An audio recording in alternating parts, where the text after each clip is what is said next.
Wow. Hello. Hi, everyone. Thanks for that, Atrenu. Hello. Hi, everyone. Hello, hello. Good morning. Good morning, good afternoon, everyone. Testing, testing. Does the microphone sound good? Excellent. Hello! Happy Valentine's Day, everyone! Sorry, I don't really have a lot of pretty stream decorations to show off this Valentine's Day, except for this Valentine's Day chat widget. Also, let me pin this. Pin. There we go. Hi everyone. Hello, hello. Good morning. Happy Valentine's Day. Happy Valentine's Day. Hello everyone. How are y'all doing? I hope everyone has been having a good day so far. I was woken up by my cats. Wait, do you want to know how my Valentine's Day started out? I can't even spend one night sleeping and not the same, like, yeah. Apparently, of course, no, they're my babies. I know they're my babies.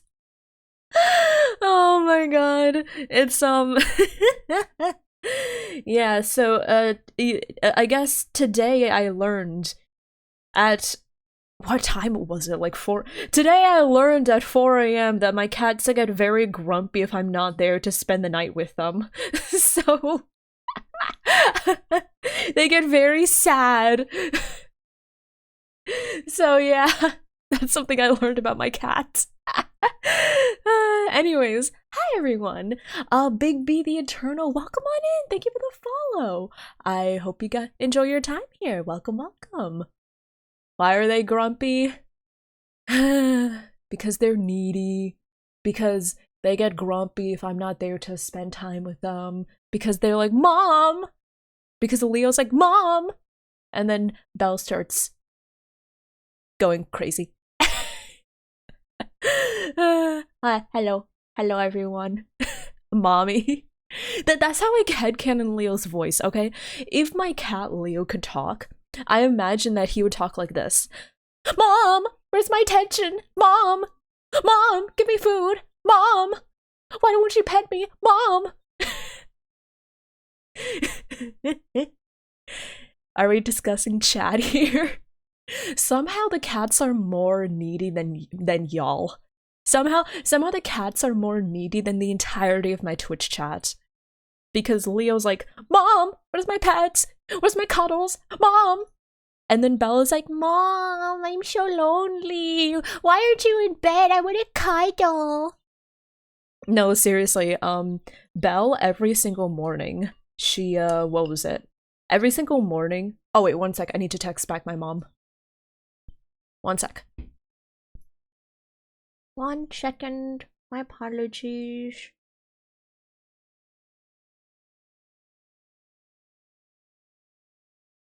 Okay. They're like chat, but even more cuddly. Yeah, every single morning I wake up and Belle's like sitting right there, right next to my head. And so I pet her, and then she just like lays right next to me the entire time. Sometimes she will go there when I like 11 p.m. midnight when I'm going to sleep, right? So I fall asleep, and then I wake up, and I look over, and she's right there. She's like there the entire night. So the one night I don't sleep in my usual place, the one night I'm not there, the cats are like, what the fuck is going on? Apparently they're very upset. So I was like, okay, fine. I won't do that again. Okay, anyways. Don't worry about it. Hi! Let me say hi to everyone real quick. Extra Teen, congrats on being first. Hello, hello. WD, thank you for checking in. Hannah, thank you for checking in. Meme, thank you for checking in. Rose J, thank you for checking in. Jenny, thank you for the stream streak. Happy Valentine's Day. Hope I have lots of fun. I got lots of love. Oh, thank you. I will get lots of love tomorrow when I go to the grocery store and get the discounted Valentine's Day. Okay, honestly, I'm gonna be honest, I'm more excited about the discount on Valentine's Day candy tomorrow than I am about Valentine's Day. I'm going to go to the grocery store for the discounted candy. I'm going to go to the bakeries for the discounted Valentine's Day, like, sweets. Listen, I love a good discount. I love a good sweets. I love a good sweets on discount. Meme, thank you for the stream streak. Rose J, thank you for checking in. Luna Dash, thank you for checking in. Violet, thank you for checking in. Expertine, thank you for checking in. Ryaku, thank you for checking in. Groggles, thank you for checking in. Void, thank you for checking in. Hi, everyone! Happy Valentine's Day. Happy Valentine's Day! I hope everyone has been having a good day. It's like Easter. Exactly. You have to go through, like, post-Valentine's Day sales, post-Easter sales, and of course, post-Halloween sales. Those are some of the best sales of the year. It's called the true holiday for a reason. Yeah, well, y'all, we're on the same page over here. My girlfriend is across the sea, so it's not like I can treat her to a nice meal. Ah, that's definitely... Oh, long-distance relationships are so hard. Yeah. They're hard for many, many, many reasons, let me just say. Also, I have a bowl of fried rice. So I'm going to be eating some fried rice.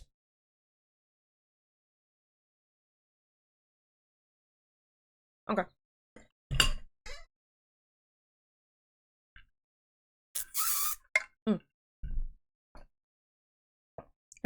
Are y'all ready for some Valentine's Day advice? Oh, I also have some cookies. Wait, y'all. So this is something I just learned about. I heard about it, but this is the first time I've seen it. The other day, my roommates and I went to the grocery store, and we saw like those Girl Scout, like, you know, the Girl Scout cookies. I got the new flavor. I think this is a new flavor, right? The Explore Mores? Yeah, I got the Explore Mores for the first time. And because I was so sad that they took away the s'mores cookies. But I was like, okay, let's try the new flavor, the Explore Mores. And my honest review, they're good. I still prefer Thin Mints. I still prefer Thin Mints. They're pretty good though. So the thing about Explore Mores is they're inspired by Rocky Road ice cream. So they're like super chocolatey. They're like really, really chocolatey. They have like this chocolate cream in the center that's kind of like almond flavor, I guess. It's a kind of subtle almond. So if you like Rocky Road ice cream, you'll probably like this. But honestly, I do prefer Thin Mints.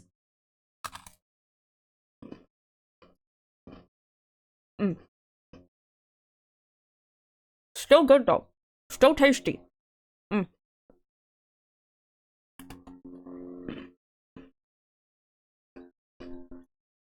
Honestly, still worth it.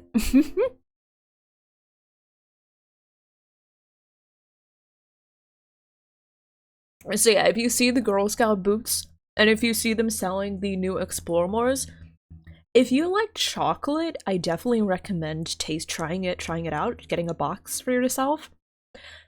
If you don't like chocolate, you probably don't like. You don't like chocolate? Okay, then don't get it. If you don't like chocolate, do not get this flavor. You will not like it. It is like chocolate central. It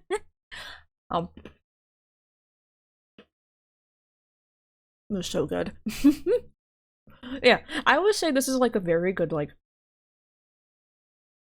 maybe like a 7 out of 10, but Thin Mints are like a 9 out of 10, you know? So they're good, I would enjoy them, I do enjoy them, but like, Thin Mints, Liz, thank you for checking in. Incog, thank you for checking in. Yeah, they have a new flavor. It is a Rocky Road and ice cream inspired flavor called Explore Mores. I do recommend trying it. It's good. I like it.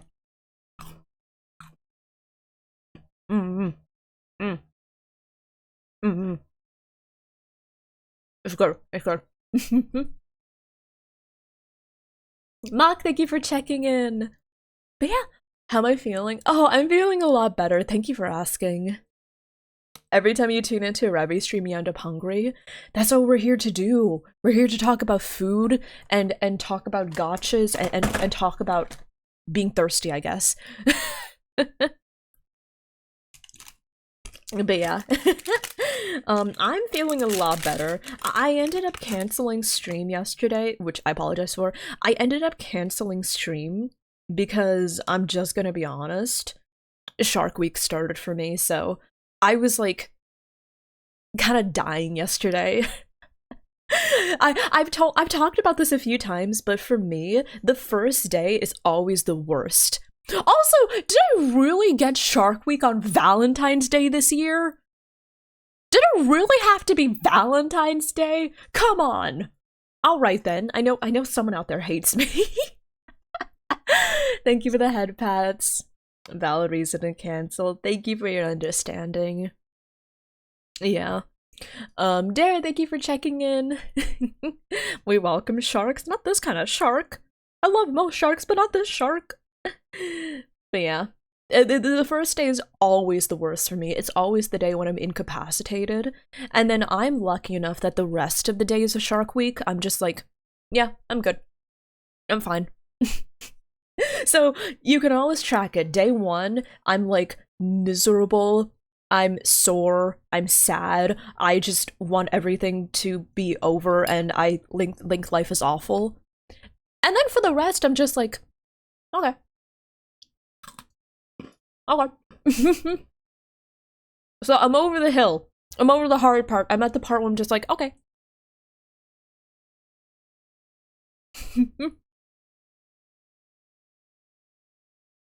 And Shark Week is more than enough for me not to prefer the grass on the other side.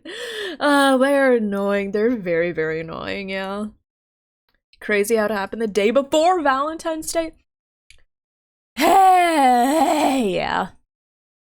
So yeah, I guess if anyone is keeping up with that period tracker thing for VTubers, did y'all hear about that, by the way? It was like a thing that people were talking about a few weeks ago. Somebody literally made a website to track VTubers' periods. Did we talk about this? I saw it, I was like, oh, okay. Why? I'm not sure why. Not yet. It was a thing. If you were on VTuber Twitter a few weeks ago, it was like one of the big things people were talking about. And let me just say, I checked. I am on the tracker. I personally don't mind it because I literally talk about it. I'm very open about it. But the thing is, one, I was not asked if I wanted to be on the tracker. If somebody did ask me, I would be like, hell yeah, put me on there. But since I wasn't asked, I'm like, was this necessary? Two, it's completely incorrect! Oh my god, I find it wild! I am probably one of the VTubers that is the most open and honest and precise about when my period starts, right? I am not even kidding. I am so open, I've literally told people on at least 5 different occasions, yeah, my period started on this day. And somehow they still got my period completely wrong. I'm like, I am the easiest person to figure out. If you ask me in my DMs, hey Revy, when did your period start again? I'll probably tell you. I guarantee it was one guy using an LLM and a web scraper. I'm giving Unix timestamps. Yeah. My period started yesterday, February 13, 2026. Sometime in the morning. I don't know exactly when. So sometime between the hours of like 6 a.m. and like 9 a.m. Am I more offended at that than not being asked? Kind of. But yeah. Also, like, speaking as a web developer, I do see that the web design of that website kind of rough. It does not work on mobile. But am I more annoyed about the website looking a little rough and about it getting my cycle wrong? Am I more mad about those two things than about not being asked? Kind of. Daigo, thank you so much for the 52-month resub. Hello, hello. How are you doing? How are you? I find it most hilarious. I know, right? Like, bro. Okay. No, I'm not cute. I'm talking about my period. How am I cute? I had to accept. Nah.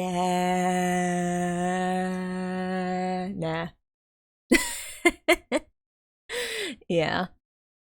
I mean,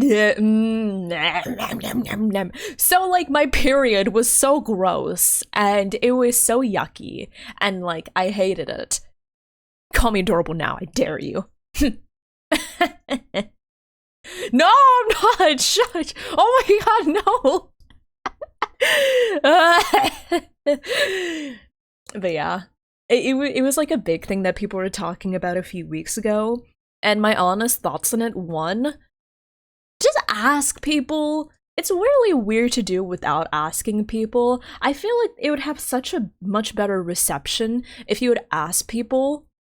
I know it's going to be like, how do you ask someone? It's kind of weird, no? But like, I'd rather someone asked me than, you know, just put me on the list, right? Also, they got my cycle so wrong! Also, the funny thing is about the way that the website works is basically for every VTuber that is put on the website, they use like social media posts as quote unquote like evidence of when a VTuber's period is. But the thing is, a lot of the times it's inaccurate, or they take the wrong tweets to use as quote unquote evidence, or they misinterpret it. Someone needs to put Heavenly on there for shits and giggles. Oh my god. Yeah, let's just start putting a bunch of people there that don't get periods just to throw off everyone's game. Throw off the scent trail, you know? What are we asking for? We're talking about the, I don't know if y'all heard about it, but we're talking about the VTuber period tracker. Also, can I just say, it's technically not a it's not called a period tracker. Here's the weird thing. It's called an ovulation tracker. I'm like, no, you just could have called it a period tracker. It would have been so much less weird if you just called it a period tracker instead. I think you can understand why ovulation tracker is so much weirder than period tracker.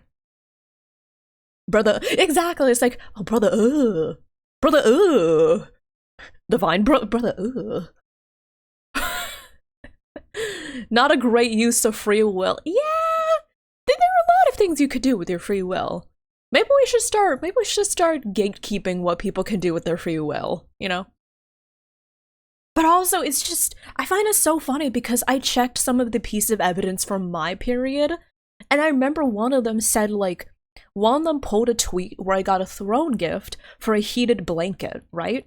And I said something like, oh, this will make, like, my period so much less painful, right? Because I'm like, oh, I'm totally going to use it to, like, soothe my cramps, right?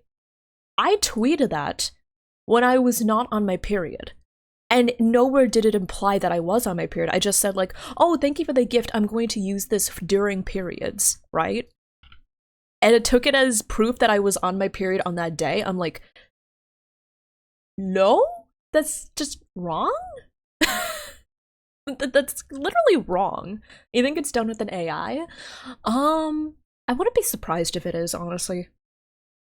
I wouldn't be surprised if it was done with an LLM, because looking at the... Actually, wait, I'm curious. I'm going to dissect this as a web developer, because I'm literally trained in comp sci. I want to see inspect element...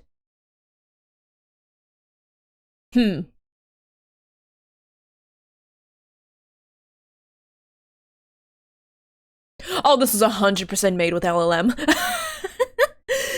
No, okay. I hesitate to say 100%, but looking at the way that the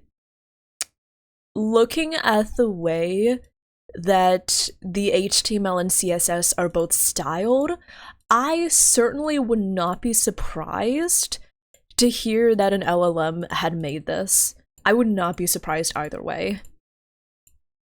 I don't know, it seems very like, you know when you look at a piece of text and you're just like, I feel like ChatGPT said this. You know when you look at like a tweet, for example, and you're like, isn't that AI? That's AI, right? I look at this code and I'm like, I think this is AI. I think this might be AI. But don't quote me on this. I could very well be wrong.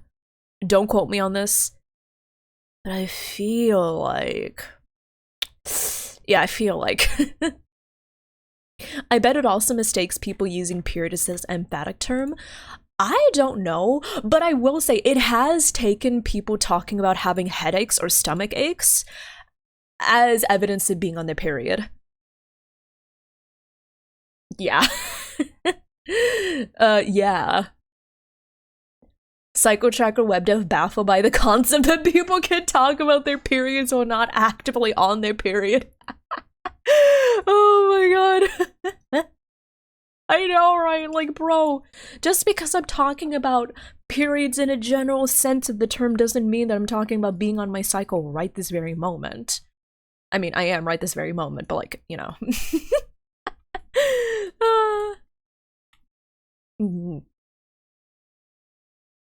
The thing is, Groggles, we could take this as a discussion of both like online safety, but also like as a lesson to people to not be weird. Because here's the thing. I know that a lot of people are talking about this period cycle from the perspective of saying like, oh, well, they're all using like public tweets, it's all public information, so why are people getting upset? The thing is, I feel like there's a line in the sand where it's a little silly to expect VTubers to hold off from talking about anything personal out of fear for somebody compiling all that information to use for nefarious purposes. Because like, if you want to be really, really, really crazy and weird, theoretically you could piece together somebody talking about the weather to deduce their location, right? Like if somebody says, oh, it was raining today, oh, it was so sunny today. Imagine if somebody took like thousands of tweets about that to triangulate someone's exact location. You'd be like, that's really freaking weird, right? But it's all public information. You should be careful. You shouldn't talk about what weather.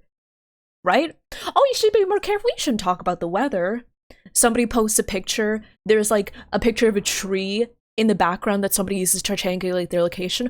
Oh, you shouldn't post pictures of yourself outside. Somebody posts a picture of their house and they can, their curtains in the background, somebody uses that to triangulate their location. Oh, well, you shouldn't take pictures of your house inside because people can use that to find your location. There has to be a line in the sand between cautious and paranoid. You can't expect people to stop themselves from talking about things as innocuous as their periods or things as simple as talking about what weather it is, right? You just have to say like, okay, maybe let's not be weird and not try to figure out sensitive personal information about people based on really tiny details like they give out every once in a blue moon, right? A guy found someone. Yeah. The thing that happened with an idol, a Japanese idol, and this guy put together This guy put together this idol's location based on a reflection of a street sign in her eyeball when she took a selfie. And then this person put together that information with pictures of curtains that she had taken in her house. No street view outside, by the way, but dude used that with the combination, like a combination of a reflection of a street sign in her eyeball with pictures of curtains from the inside of her house and put them together on like Google Street View or something and used it to literally find her exact home. oh, well, you shouldn't be posting pictures of yourself. It's unsafe. It's public information. No, there has to be a line where it's like, let's not put together that kind of information, please. You know? Right? But yeah. Basically, my 2 cents on the whole thing is, one, you should have just asked people. There wouldn't be so much of a backlash if you just asked people. Two, I know that it's public information, but there's a difference between, like, oh, you shouldn't post your exact location online versus, oh, you shouldn't post a picture of the sunset because somebody might figure out the angle of the sun. Like, you can't expect people to follow that level of paranoia, you know? You can't possibly. Surely it's easier to just say, maybe don't try to track down someone's exact location or personal details. Maybe just don't do that, instead of expecting people to be more careful, right? Like, it gives me the same vibe as, oh, well, what were you wearing? It's like, no, there has to be a level where, like, just don't be creepy. Thanks. Okay. Anyways, that's my 3 cents about it. I leveled it up. I have 3 pennies. Oh, sorry, they're not making pennies anymore. Okay, I have my 5 cents. I have my nickel. God King, thank you for checking in. Oh, also, Faku, thank you for the stream streak. CJ, thank you for the stream streak. Hello, hello. How are y'all doing? Oh, wait, also, let me, sorry, I got too busy yapping. Let me catch up with chat real quick. Oh, also, Daigo, I don't know if you're still here, but I'm sorry to hear about your plans.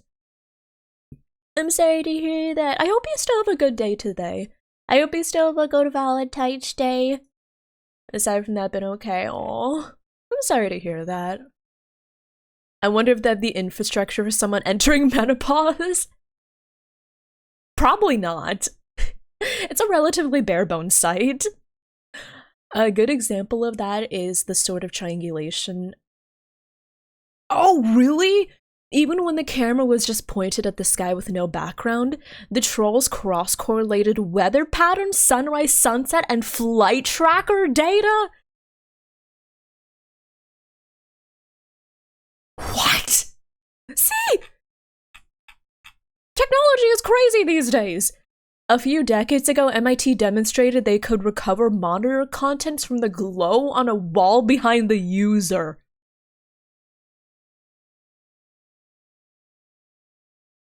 Bro. Hot take. They should replace $5 bills with $5 coins? Huh. I personally don't. I personally wouldn't want that just because I don't really like coins. But also I don't really like cash in general.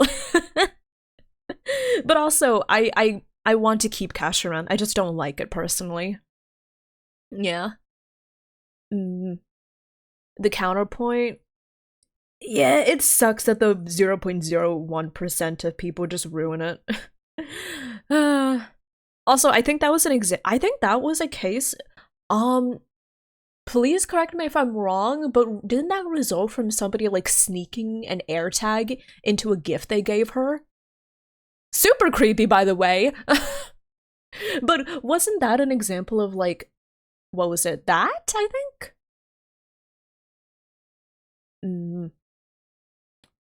But yeah. That's my 2 cents about it. We were going to do advice, weren't we? we were going to, I was going to give advice, wasn't I? Instead, I'm here talking about Girl Scout cookies and being on my period. Let me finish this cookie.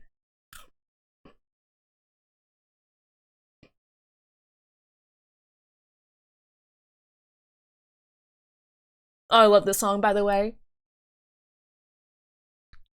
Good advice, warm up, let's go to the questions. Heck yes, okay. Oh, I was going to make a YouTube video about this, wasn't I? Okay. Welcome, everyone! Welcome to Revity's advice column stream for Valentine's Day. Welcome, welcome. We got off to a slow start. We were too busy talking about, I don't know, like Girl Scout cookies. But now, it's time for some advice. Everyone say hi, YouTube. Hi, YouTube. Hi, YouTube. Oh my god, Dare, I would love to talk about the Discord changes. Did you hear about them trying to establish, like, family plans? No, what was it? Not family plans. Polycule plans? Wait, what was it? What? I think they're trying to establish, like, family plans or something. Hold on. Discord family plan. They're trying to do nitro family plans. Polycule plans? I saw a tweet from one of my mutuals saying, like, getting kicked off the Discord polycule, and I'm like, bro. Okay. Say hi, YouTube. YouTube is going to be so confused. They're going to see the screen, and they're going to see half of people saying hi, YouTube, and then, like, a quarter of people talking about Discord, and then a quarter of people talking about stalkers. Advice, Discord, stalkers. A great combination of things. Anyways. In the past few days, I have collected questions from community members seeking advice about VTubing, about relationships. Actually, there's a lot of questions about relationships because today is Valentine's Day. Today is the day of love. So today I'm going to be doing my best to answer all of these questions. Oh. Boop. There we go. Let's take that away. But yeah, if anyone wants to submit any more questions, by the way, check the pinned message because I will, the form is still open. So if anyone wants to submit more questions, there we go, there it is. And also, I hope y'all like this. Wah! I made a slideshow and everything. I hope you're proud of me. I put effort into this. I worked on this for an entire hour, chat. Are you proud? You better say I'm proud. Thank you. Oh, maybe all of this isn't worth it. No, it is worth it. It is worth it. Okay. Let me shrink this a tiny bit. There we go. Great work. Thank you. Sometimes it does feel like everything is worth it. How much of that was overthinking it? I spent an hour on this, and I would say about 45 minutes of that was spent trying to pick a font. Listen, it's so hard picking a font, okay? The pictures is so hard to pick a font, okay? I went through like 10 different fonts. I'm not gonna use Comic Sans. I'm not gonna use Comic Sans for serious advice questions. I'm not gonna use Wingdings. Okay. Do you really want me to use Wingdings? Do you want me to talk in Wingdings? Fine, I'll be Gaster from Hate Game Undertale from now on. Times New Roman, but every fifth letter is Comic Sans. Oh my god. I'm not gonna do that. The other WD Gaster, yup. The guy is somewhere out there. The guy that talks in hands. Is there an official name for the Genshin typeface? Yes! Wait, do you actually want to see it? I have it downloaded. The official name... I have it downloaded. The official name is SDK_SC_web. Okay, that's the font name they use. If you go into your Genshin files, you should be able to find the font. That's how I got it. But I do have the official Genshin font downloaded on my PC, so if you're curious. Okay. Now your question seems really long. Oh, don't worry. I do have some questions were a little long, which there's nothing wrong with that. I'm also very verbose. We love verbosity in this house. What was it? For the longer questions, I did cut down the version that's written in here, but I'm going to still read out the entire question myself, right? Yeah. So, for example, what was it? You'll see when I get to like the longer questions. But if a question is too long to put on the slide, I put an abbreviated version on the slide, and I'm going to read out the full version. What was it? Myself. Also, do you want to keep this music or do you want to switch to something more low-key? Because I do like these songs, but maybe we can switch to, like, I don't know, some lo-fi. I don't know, what's advicey music? Wait, what's some good advicey music here? Lo-fi? Instrumentals? Video game music? Should I play my usual playlist? My weeb songs? Okay, what's better for advice? Something without lyrics? Okay, bet. There we go. Let's play my lo-fi playlist then. Okay. And we're 41 minutes into stream, I haven't even talked about the first question! Hey, I feel so bad for the person that has to end up editing this. Because I'm probably the worst person ever to edit for. I am so scatterbrained, I jump between so many different topics. I feel like the person that does end up editing this thing, they're going to be like, Revity, please just finish your thought. I beg you. And I'm going to be like, no. Anyways, let's start. Okay. Incog, thank you for the stream streak. Okay. I say that as instrumental to your success. Oh, also, I'm for short. Thank you for the follow. Welcome on in. I hope you enjoy your time here. Welcome. It's part of my charm. Okay, thanks. Also, Anomaly, welcome on in. Hello. Oh, it's been 7 years. Oh, I'm sorry, dude. Yeah. Oh my god, that was a wild time back in the olden days. But yeah, welcome on in. Thanks to Chinese. This is what a Chinese sent me, by the way. I just want everyone to know. Wait. Where's the... Oh, no, where is it? Wait. Where's the source?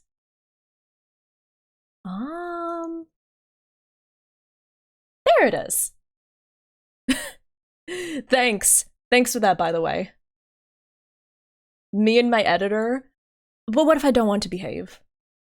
What if I don't want to behave? Behaving is so last year. Forgot if meme or crafty. I don't remember. But yeah. Let's see. Let me drink some water.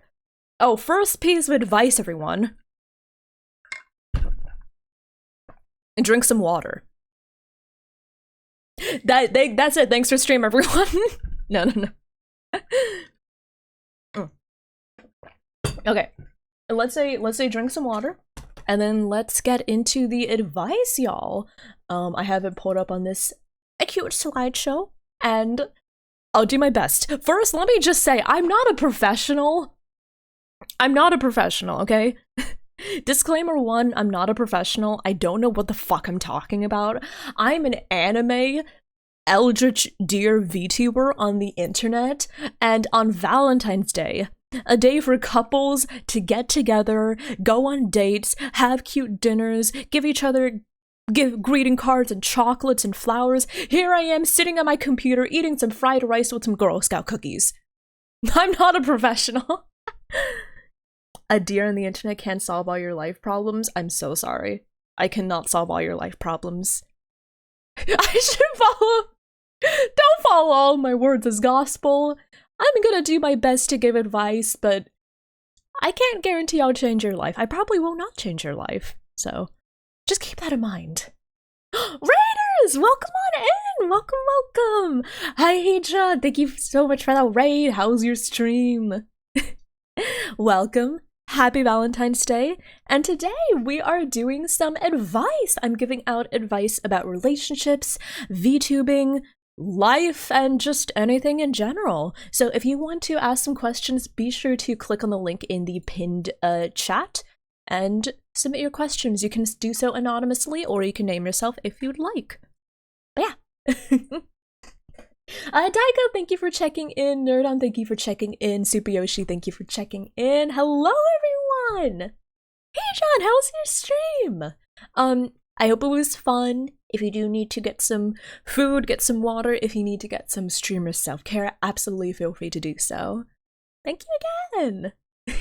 Oh shit, hold on. Okay, there we go. There we go. Started the 9th game in the series you've been stuck in for the last year. Oh, I hope it's good then. Thanks to Tranu. I hope you've been having fun then.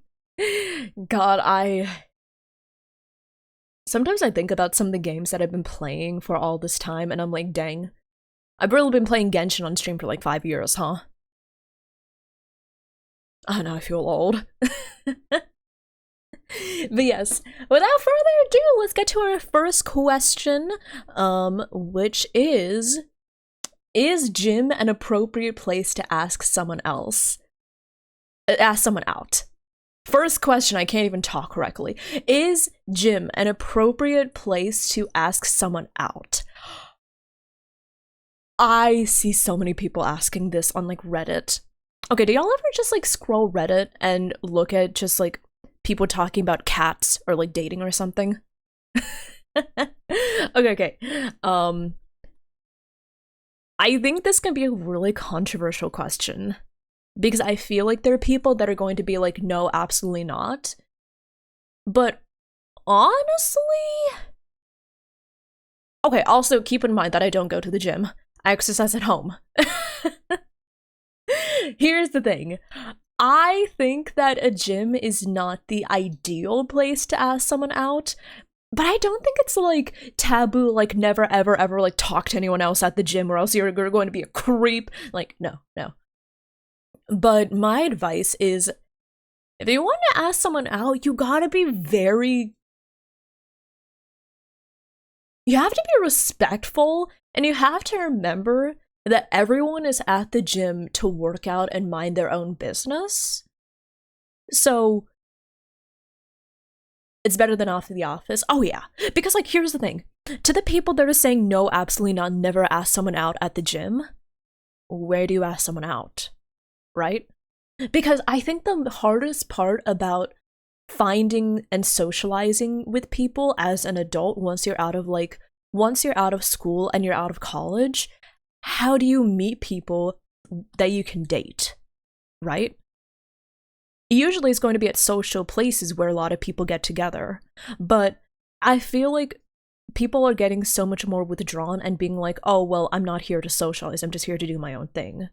And that's great. You don't have to be at a place to socialize. You don't have to go to a coffee shop with the intention of looking for someone to date. But how do I say this in a way that makes sense? I feel like it's just a little too far to say like, oh, well, this place isn't meant for socializing, so you should never, ever, ever ask someone out on a date, right? There are a few places like that, like, never ask someone out if they're at their job. Like, if you go to the coffee shop, don't ask the barista out. Don't do that. Like, don't ask someone out at the office. Don't do that. Right? So, if you want to ask someone out at the gym, first of all, let me lay some ground rules. Don't do it while they're working out.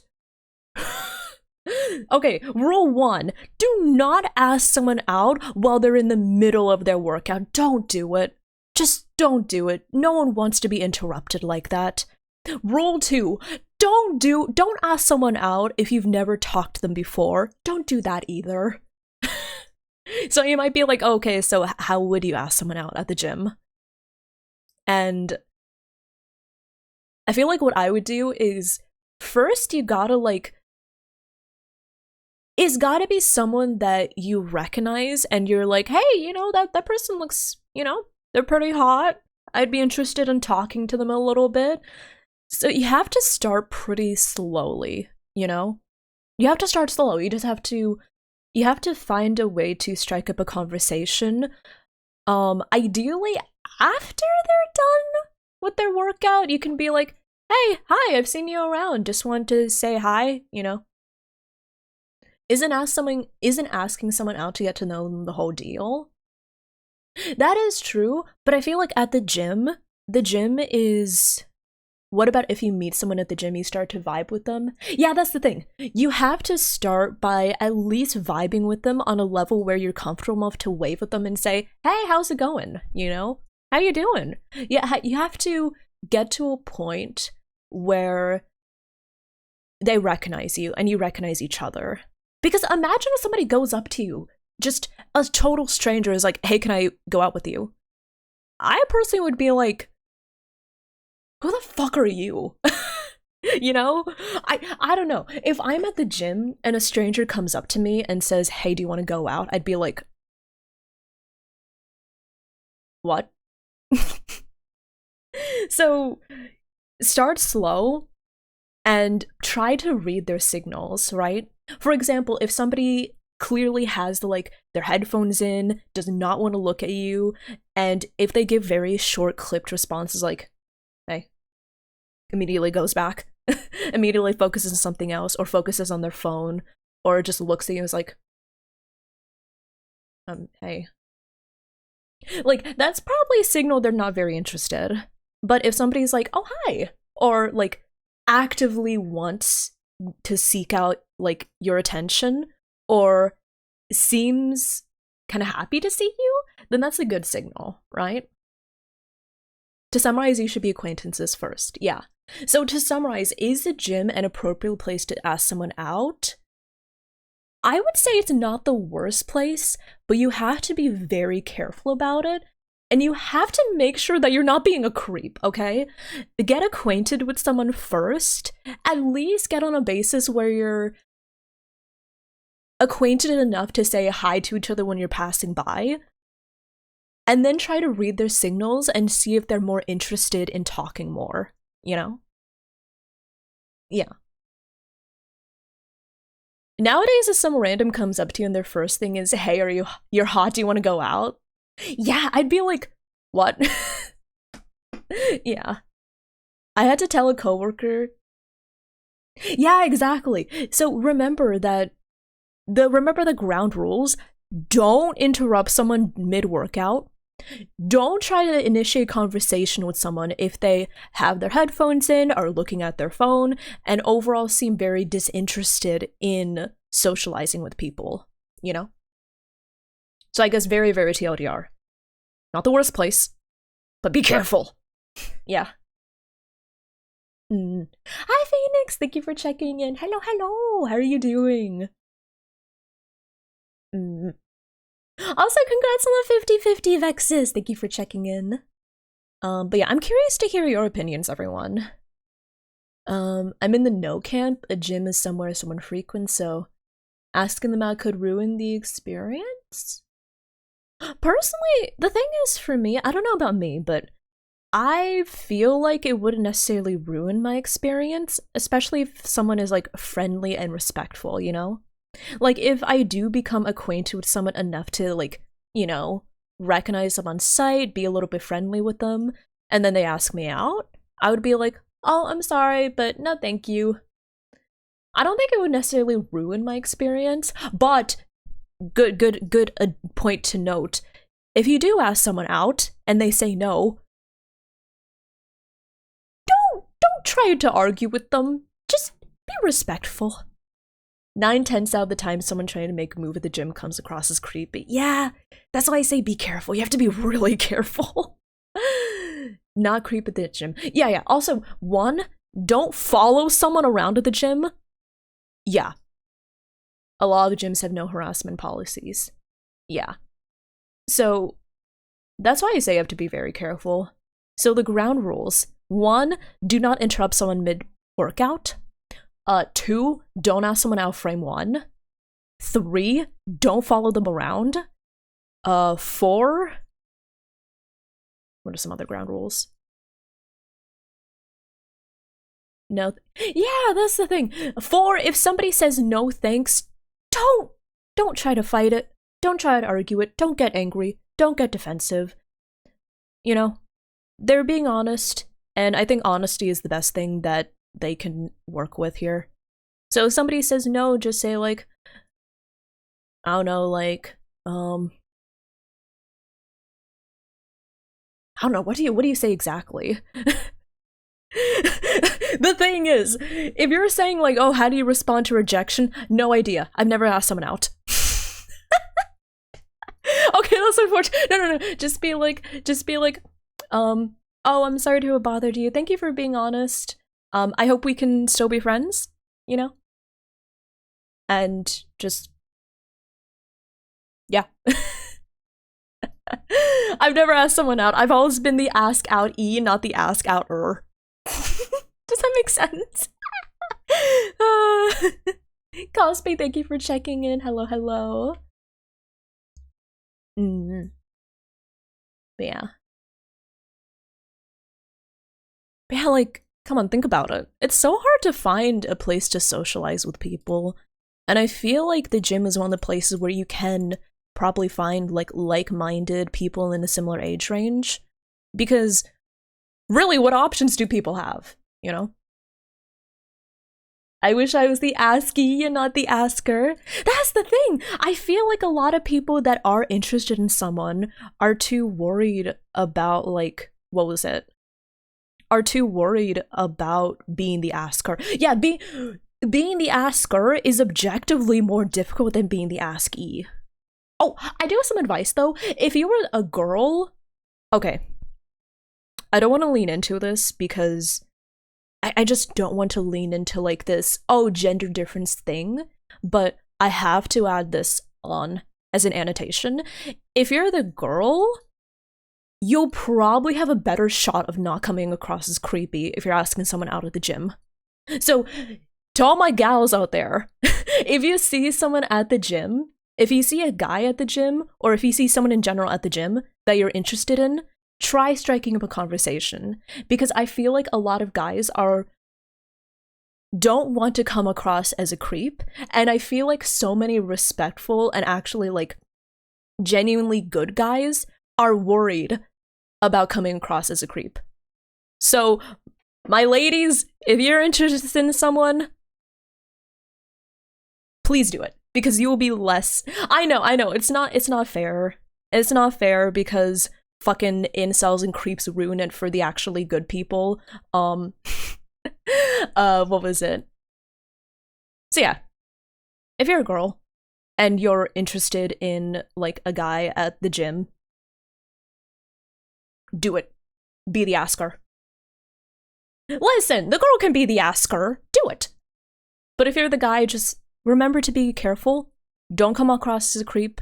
Be respectful of her boundaries. And, well, I guess like, yeah. If you're specifically a guy trying to ask out a girl at the gym, be very respectful of her boundaries. Do not push. Do not follow. Do not bother her when she has her headphones in. Mid-workout. Nothing of the sort. Yeah. I wouldn't say no, gym is not a place to ask someone out, because in the end, every social place— yeah. You need to have a time, place, chance, and the good vibes to ask someone out. Don't do it out of the blue. Yeah. If a girl told you were creepy, I mean, I think a lot of the times the guys that are worried about being creepy probably aren't.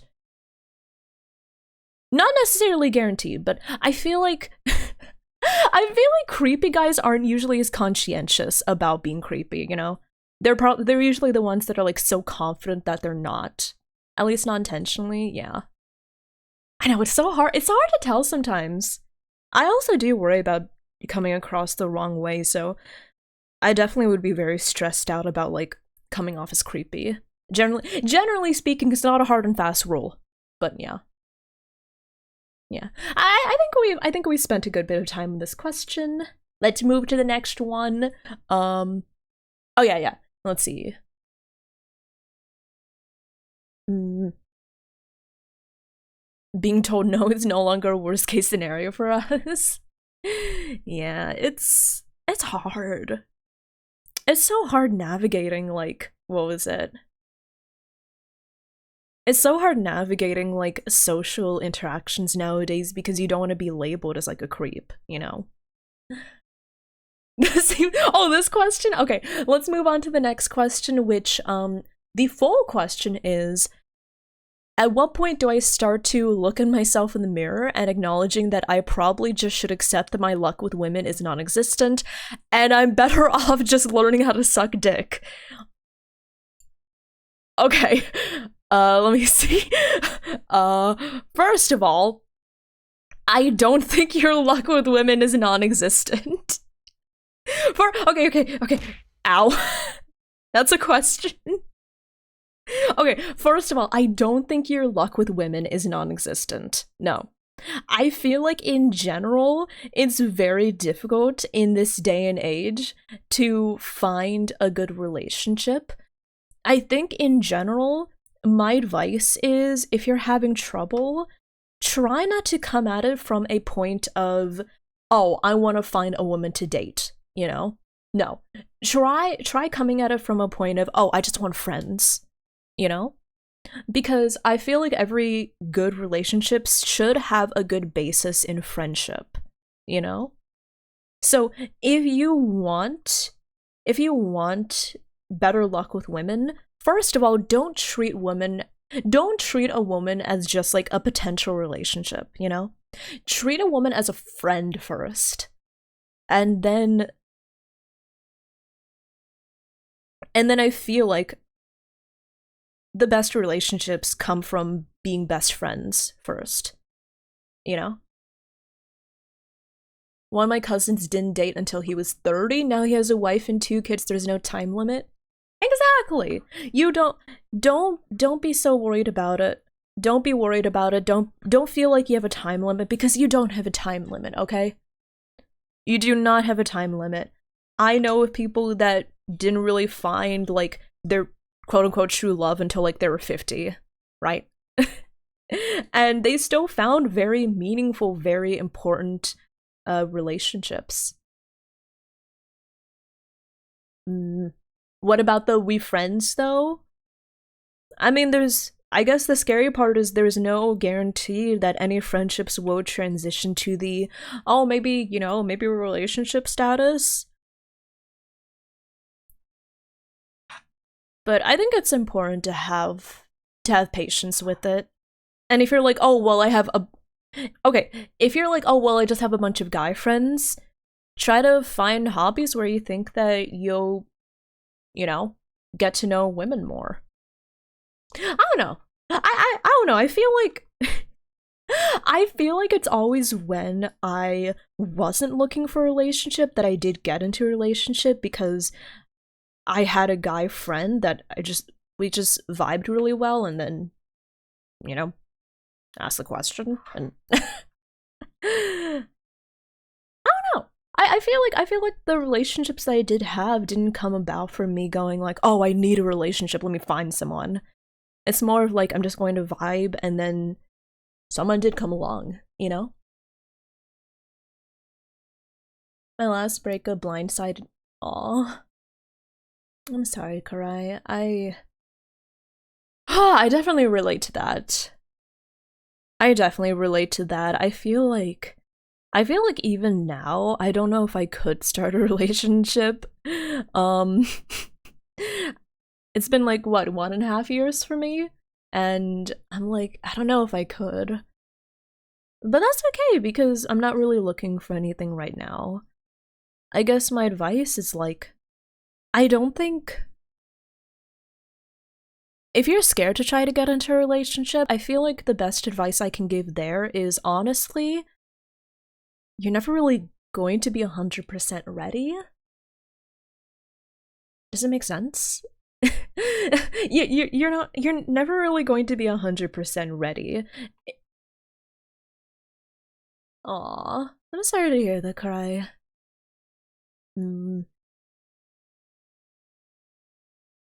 I would say it's a difficult balance, because you need to be at a place where you're like, okay, I think I can handle a relationship again, but you also have to recognize, I think, at least for me, I don't think I'll ever be like 100% like, yeah, I'm totally down, because your brain is always going to have like the reservation in the back of your head, and it's doing that to protect you, because it remembers like what you went through years and years ago, you know?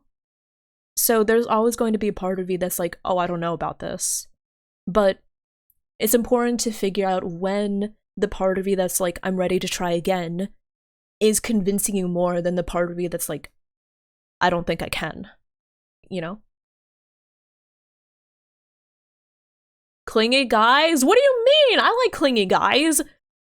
Okay, I'm going to say something. Regardless of gender, regardless of orientation, regardless of anything else, I feel like most people in a relationship, they want somebody that they feel gives back the energy they put into the relationship, right?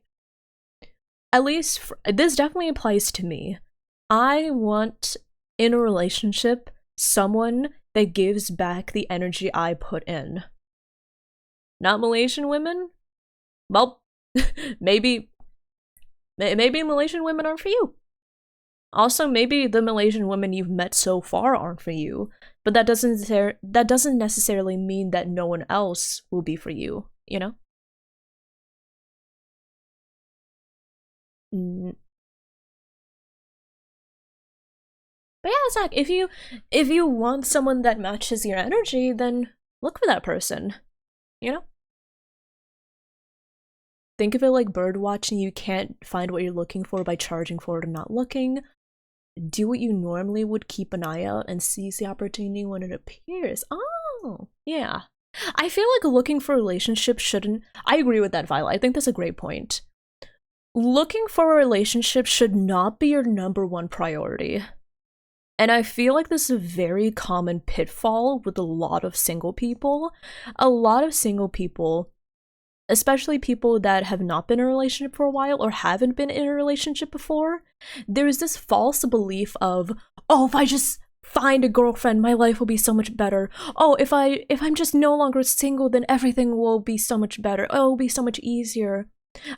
Once I'm not alone, I'll be so much happier. A relationship won't fix you. It won't fix everything about you. It can fix some parts of you, but it can't fix everything. So if you go forward in life thinking that a relationship is the #1 thing you need, you're probably not going to find it. You can say, oh, you know, maybe a relationship is like #4 of what I need. Maybe a relationship is #5 of what I need. But you need to first recognize what you need for yourself, and also recognize, oh, if I do get a relationship, what would be nice for me? You know? It can't be your #1 priority. It can't be what you charge ahead looking for. Also, sorry, not red. Hi, Crate. How are you doing? Thank you for checking in. But yeah. If you think a relationship will fulfill you, then you aren't ready. A relationship should be part of a good life, not a qualifier for one. Exactly. It should not make up all of your happiness. You should not depend on a relationship for happiness and fulfillment. You know? Mm. Yeah. Also, I feel like that's putting it mildly. Yeah. What if someone feels lonely? No, that's not a bad sign. It's okay to feel lonely. I have felt lonely as a single person. I felt lonely when I was in a relationship. Loneliness doesn't only stem from a lack of fulfillment from a relationship. Sometimes you just feel lonely for a very specific feeling. And having fleeting or even persistent moments of loneliness is fine. But you have to recognize that you're still you, and you're not going to be redefined. You're not going to have your life changed. You're not going to become a completely different person until you get into a relationship. That's not what's going to change you. That's what you need to know. Because if you epitomize this idea of relationships, if you look at relationships as a holy grail, a one-size-fits-all cure-all, this magical medicine for your sadness and loneliness and pain, it's not going to be that. And by placing it on this so high up on this pedestal, it has nowhere to go but fall down. You know? just don't feel like you're worthless because you're single. Yeah, yeah. Like, your relationship status should not be the one and off factor defining you. Yeah. You want to start a family, feel like you're getting too old for it? Oh, I feel like, yeah, I think Violet brings up a great point. Yeah, we love modern medicine in this house. Yeah, but I do hope you find someone, Dare, because I think you would be a great parent. Mm. Yeah, that was a doozy of a question, wasn't it? I hope that I'm making you cry. Checklist with this Valentine's Day makes someone cry. I'm so evil. I think you would, Dare. I think you would. Okay.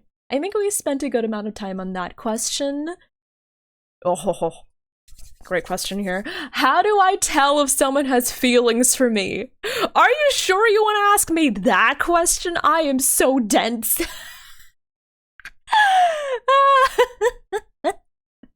Yes. Lamal, this is a question. Zach, do you want to know how many times in my life that I've not been able to tell if someone had feelings for me unless they literally told me? Wait, can I count? 1, 2, 3, 4, 5? No, 6.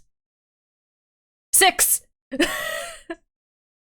If you're anything like me, you have the decade after it happens. Oh, that was flirting. Yeah, that's me. Okay.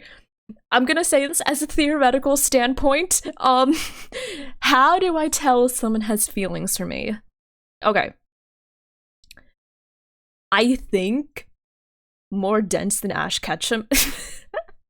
Compared to me, Ash Ketchum is as dense as, like, a sponge. I'm denser than tungsten. Wait, let me see. What is the densest material on Earth? Okay. Osmium? Osmium has the highest density of any stable element and one of the lowest abundances in the Earth's crust. Wow. I'm osmium. Rare and dense. She's just like me, don't worry, I'm denser. Hi, Fachu, how are you doing? Hello, how are you? But hi, we're giving advice today. Happy Valentine's Day! I have a bad stomach. Oh, I'm sorry to hear that. It's okay, Pachi. We can have stomach aches together. I'm on my period. Yeah, happy Valentine's Day! And happy early post-Valentine's Day candy sale day. But yeah, I guess to tell if someone has feelings for you, I guess I think the hardest part about me is how do I tell if someone has feelings for me beyond just being friendly feelings. And I feel like some signs are like maybe one, if they really want to spend more time with you as opposed to anyone else. 2, okay, I guess here's how I would show that I have feelings for someone. 1, if I want to spend all my free time around them. 2, if I ask them for advice. Like, this is probably just me, but if I really, really care about if I really do like someone, I will care a lot about their feelings, and I'll care a lot about what they think. So I ask people for a lot of advice if I have feelings for them. So, 1, wanting to spend time together.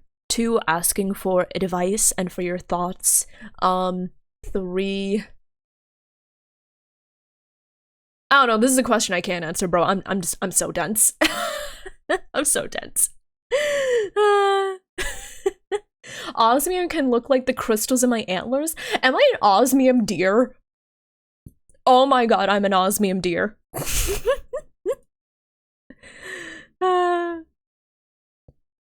Watercat, thank you for the stream streak. Thank you.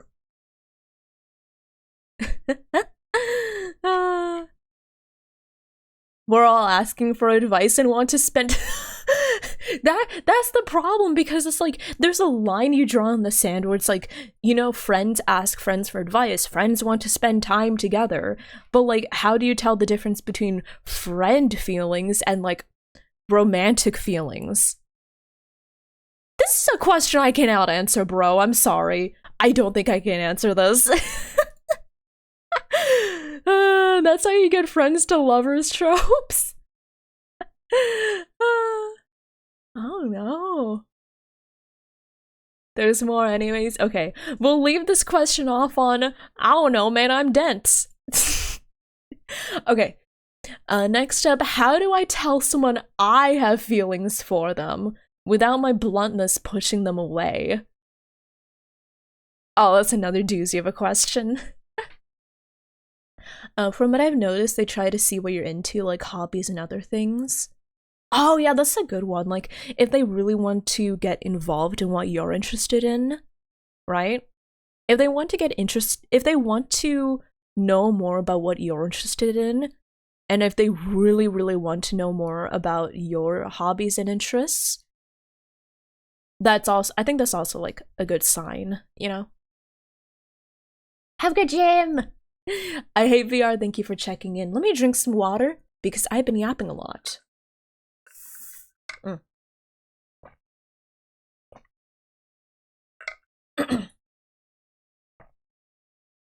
But I'm like that with my friends too. That's why it's difficult! Because there's a difference between like friend feeling and romantic feeling, you know? I don't know! Patsy, thank you for checking in. Okay, this one. How do I tell someone I have feelings for them? Honestly, I think you do need bluntness. That's the thing. Because I think sometimes you do need to be more blunt, especially if you're dealing with someone dense like me. How do I say this?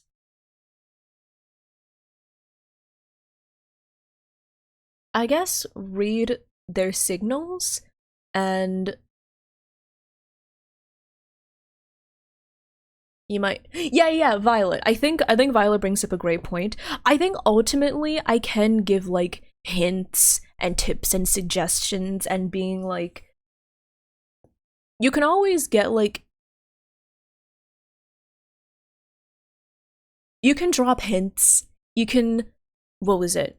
You can be subtle, but ultimately in the end, you're eventually going to have to ask them out if you're interested. You know? Right? Like, eventually you're gonna have to ask them out.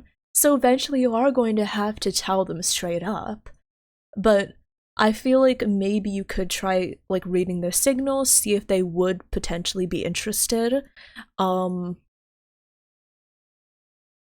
If you want to show someone that you have feelings for them, like, try to learn more about them. I don't know, man! I've never been the ask-outer! I've never been the asker, I've only been the ASCII! ASCII, no, not ASCII, ASCII, like, not ASCII text. Hi, Roger. Salutations. Happy Valentine's Day! ASCII girly. Wait, I think I have something for that. Hold on. Wait.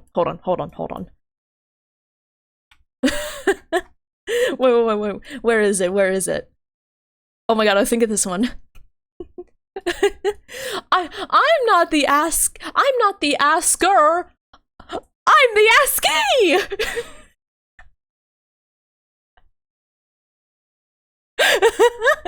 I'm sorry.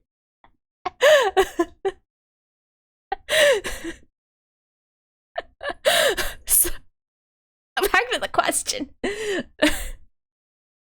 Okay. I guess some ways that you could drop hints about wanting to know someone. What was it? That made me chuckle. Yes! Got one person to chuckle. Yes! Success!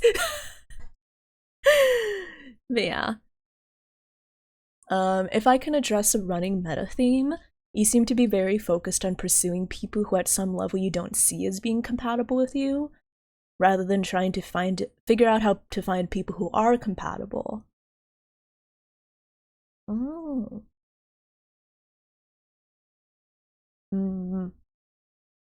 I can see that, yeah.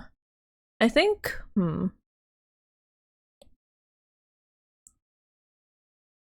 I guess if we're gonna take a step back, I feel like, first of all, if you've determined that you do have feelings for someone, I guess think about this first. Do you see a world where they would reciprocate, you know? And if you're like absolutely not, no, then think about why. Why wouldn't they want to reciprocate? You know? And if you think that they will, then try to read their signals. See if they're interested in spending more time with you. See if you... What if I respond to that with I lack imagination? Skill issue. I'm sorry. No, I'm sorry. I'm rubbing off on her.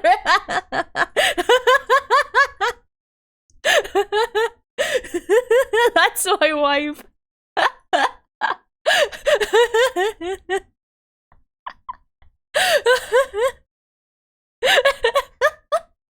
Oh, you know.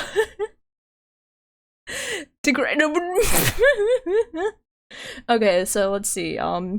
Zach, have you ever considered looking for dominatrix? A dominatrix? I'm not a dork, no. Okay, but to give my TLDR, how to tell someone you have feelings for them. Ultimately, you can drop hints, and you can show them a lot of common signs, like wanting to know more about them and their hobbies. But ultimately, the only way to surefire tell them is just to tell them, you know? Ultimately, communication is one of the most important pillars of any relationship, and eventually you just need to tell them. Right? I know that might not be a very satisfying answer, but yeah. I'm gonna finish my cookie.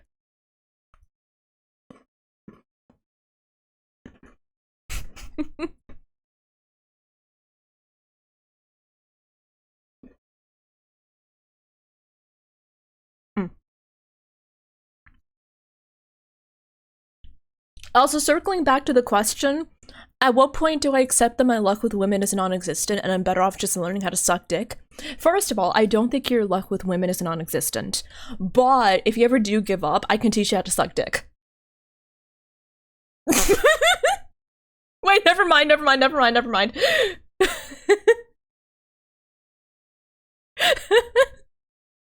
like how the music skipped a little.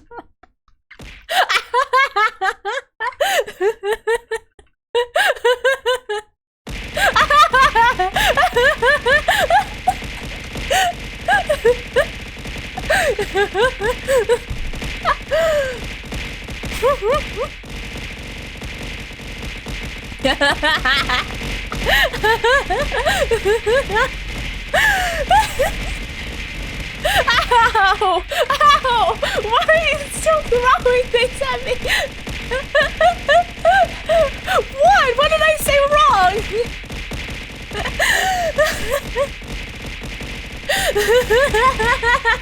No! I didn't say. Oh, I'm screaming. So anyways, I'll be offering it as a free, not free, I'll be offering it as a paid course on my Fansly, a Revi's guide to sucking dick.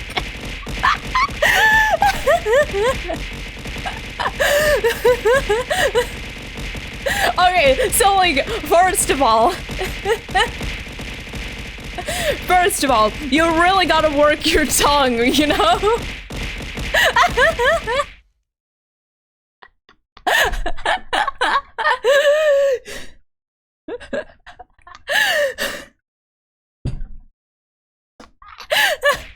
Ow.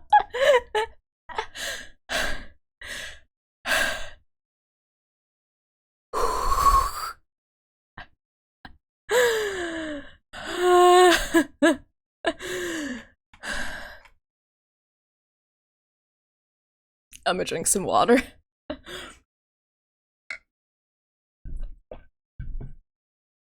Anyways, I'll be putting out that course. No.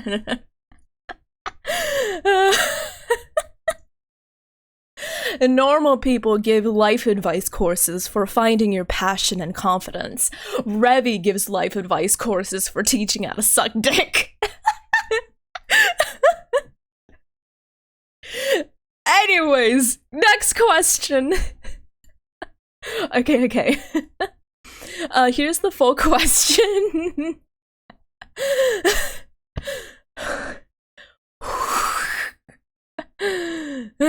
Okay. Here's the question. How does my ass become sentient or gain anatomy? My parents basically fucked up raising me so hard I can't think for myself. Case in point, I can't accept or see myself as an artist, let alone a good one. I constantly need validation externally because I can't think for myself. Listen, Zach, first step is you recognize it, right? And I'm gonna be honest, I feel like this is a very common problem with Asian parents. Okay, hear me out here. I feel like it's a very common problem for Asian parents to raise their child to be fueled by external validation. So when those children grow up, it becomes very hard for them to maintain internal validation because they've never been taught that. This is something that I learned myself, right? Because when growing up as a child of Asian parents, I never learned internal validation. My validation was also all external, right? It's like, you know you're doing well if you get good grades. You know you're doing well if you get into a good school. You know you're doing well if you get a good job, right? And I never learned this sense of having accomplishment for doing good things just because you recognize that they're good. So, I guess, if you want to gain a sense of internal validation, I think one thing that really helped me was to build a really good support network of people that are willing to say, like, shut up, Revity, you're doing well. You're doing well, you were being way too hard on yourself. And eventually transitioning from the kind of external validation into getting that voice of you're doing well into my own brain. At least that's what worked for me.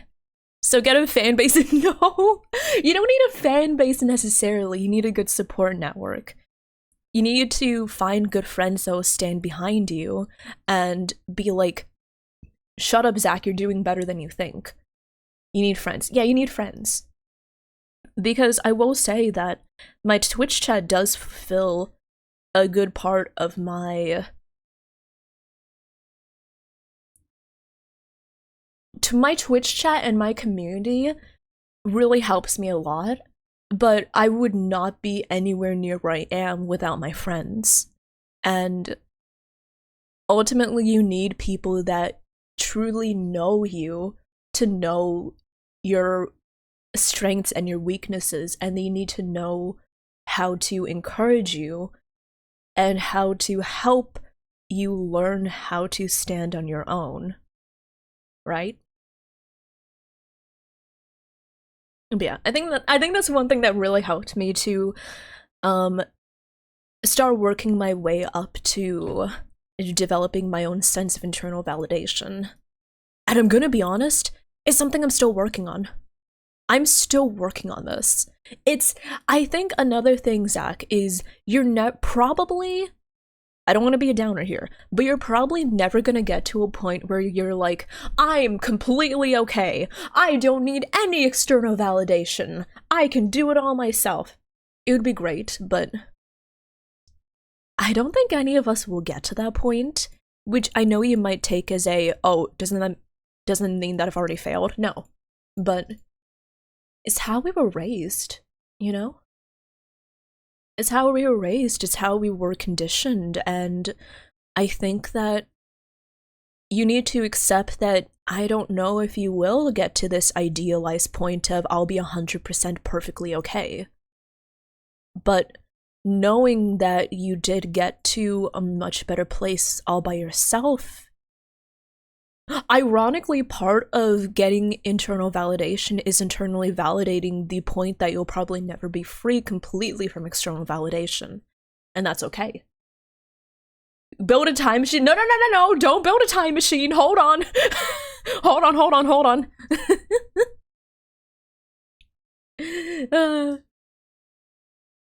But yeah.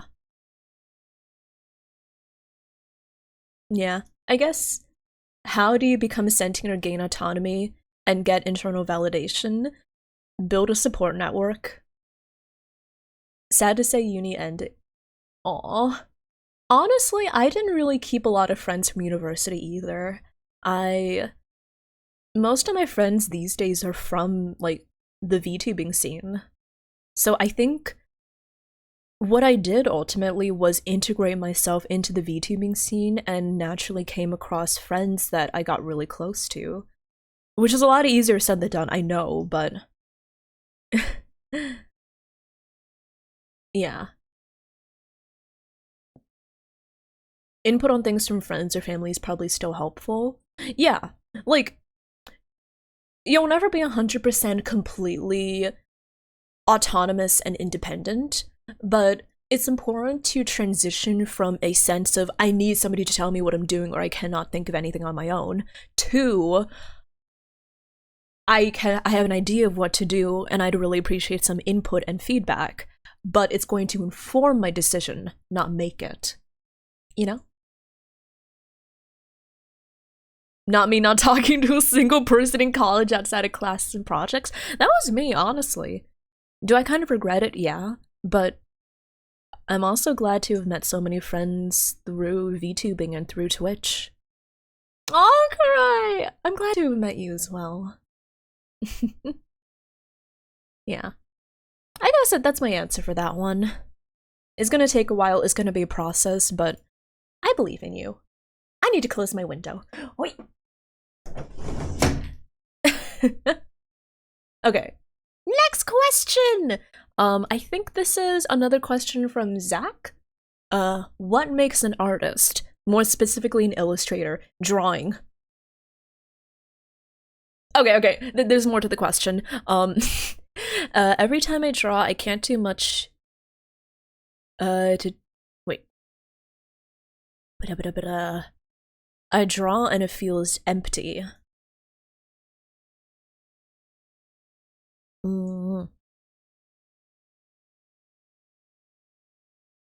The thing is, being a creative is hard.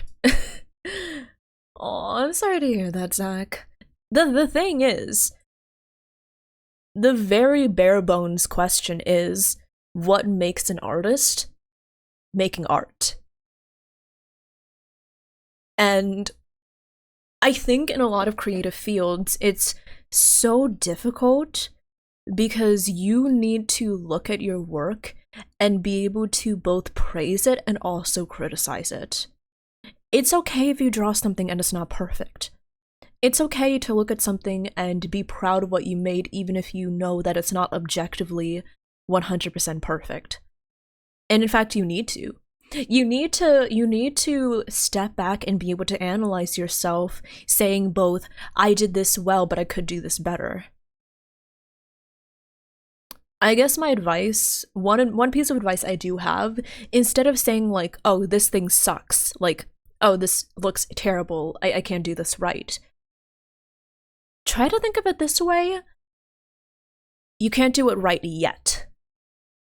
Because with practice comes a step closer to perfection, which I don't think any of us will really get to perfection, but it's tough. You need to balance looking at what you make and seeing the wonder and joy and artistry in it, while also recognizing where you can improve. And I feel like so many of us, we can look at something and say, I can improve this. But it's so much harder to say, I can do this well. Practice makes progress. Practice makes better. Yeah. Mm.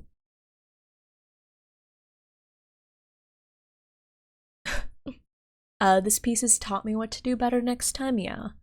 And I know, coming from my perfectionist nature, so many times have I tried something and felt so frustrated and disappointed that I can't perform at the level where I envisioned myself.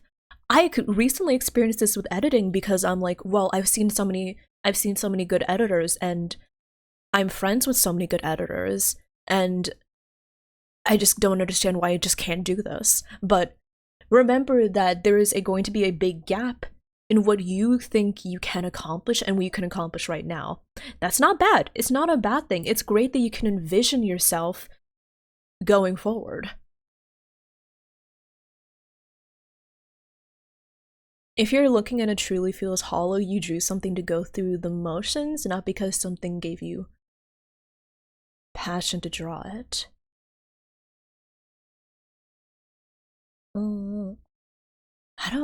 I can't say about that.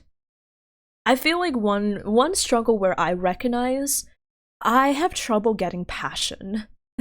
So sometimes I just need to push myself forward and just create. But again, that's only advice for me, and for it's mainly only advice for me. I think it's important to find a good sense of motivation, though. And I feel like drawing to improve is a good enough reason to continue forward with drawing, you know? This, like, if you sit down and start an illustration, don't think this has to be perfect or I fucked up forever. Don't think this has to be good, you know? Don't think this has to be amazing. Don't think this has to have really clean line art. Don't even think this has to be rendered. No, just think this is going to be another step forward for me. And if it doesn't feel like a step forward, that's fine, because you drew. And that's better than doing nothing. You also need discipline. That's definitely something that's applied for me as a content creator. Pushing forward and creating. Exactly. I think the hardest part is that sometimes you do need to push yourself forward even when you feel that you don't want to, because you're ultimately investing in your own skills in the future. And I feel like my brain is so stuck in the present where I'm like, I only want to do things for myself right now. I don't want to do this, I don't want to do that. It doesn't help me right now. But I need to push myself forward and say, okay, I don't feel like this will help me right now, but it'll help me in the future. I need to do it. It's a funny balancing system, you know? You need to balance what you want to do with what you need to do. Yeah. But yeah. Wake up before 4 a.m. Okay, there is a point where maybe you should probably prioritize your health over your discipline. You know? Because ultimately, if your health declines, then you won't be able to carry out that discipline as well. So maybe not 4 a.m., Zach. Maybe like 7 a.m. You know? You have to balance it. You can't push yourself to train 24/7 like all those anime protagonists, you know? But yeah. Also, is it wrong for me to low-key dislike double standards? Daikon! Thank you for Thanks, Daikon. Thank you for trolling everyone. Much appreciated. 24/7. No! Don't do 24/7 trading! No! What if I want to be Goku? No!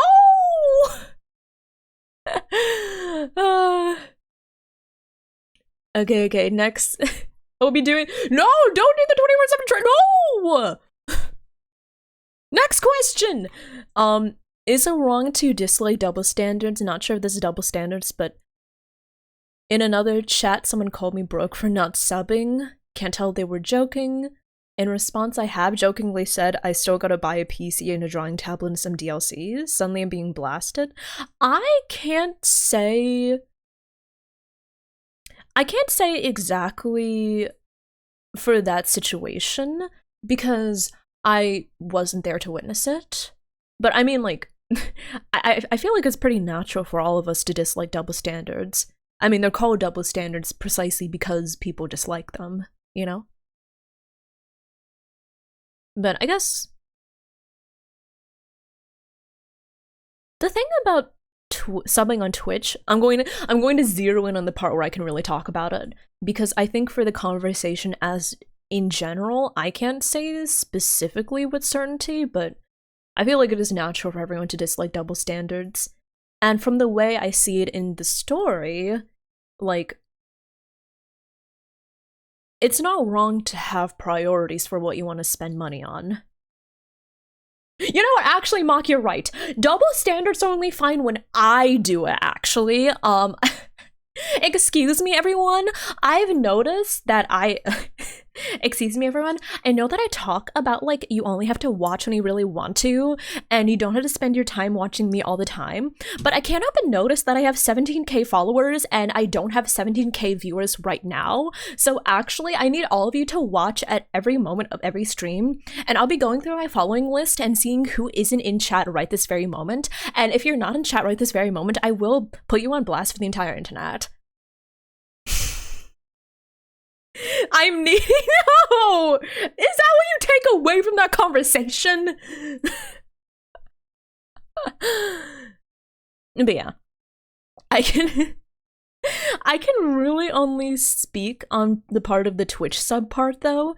I will say there, you don't need to subscribe. Don't worry. You don't need to sub. There's been conversations about, like, Twitch streamers feeling entitled to have everyone subbing. I remember there was, like, that one controversy with this one streamer that was basically saying, like, oh, $5 is so cheap, why can't you all subscribe? Are you so poor?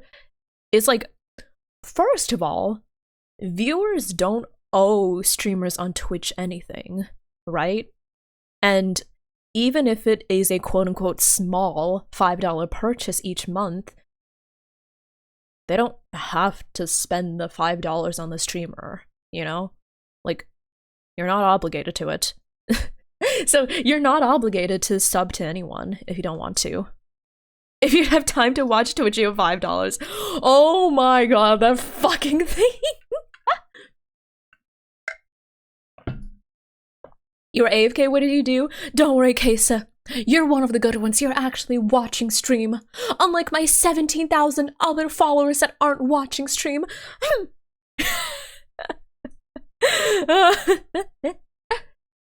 Yeah.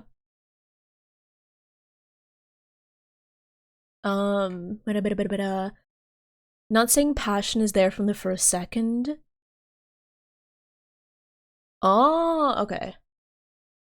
Questioning why you didn't engage with it. Oh, okay, so basically, like, passion doesn't have to be something present for every moment of the process, but you have to check in with yourself and think, like, am I feeling the joy for this? Am I feeling that this is worth my time and my effort? And if not, why am I not, you know?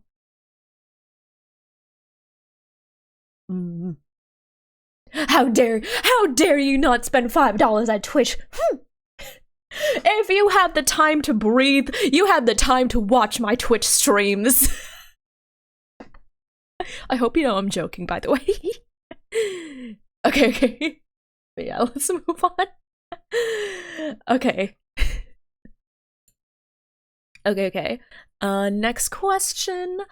What would be considered too picky? I had a friend once tell me to lower my standards. I am joking. What do you mean I'm joking? Oh, you people. I said, no! You can't delete your accounts in shame! You need to watch me! You need to watch my streams! You can't watch my streams without an account!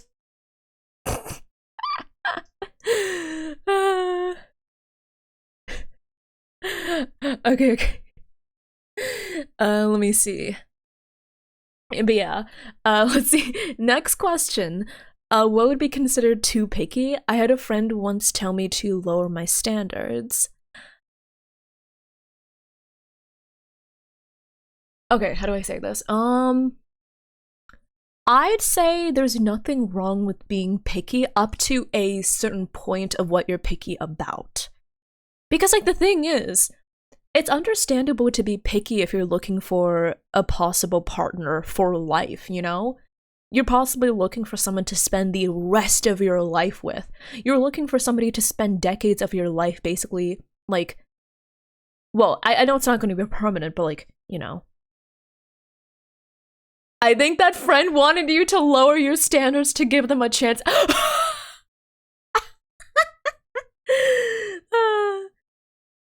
The thing is, the question is, what are your standards? Because I think it's completely reasonable, it's completely normal to have standards and to say, if somebody doesn't meet my standards, I'm not interested in them. But I think, here's one good question I want you to ask yourself about your standards. Is it something they can control? How many of those standards are something that somebody can control on their own?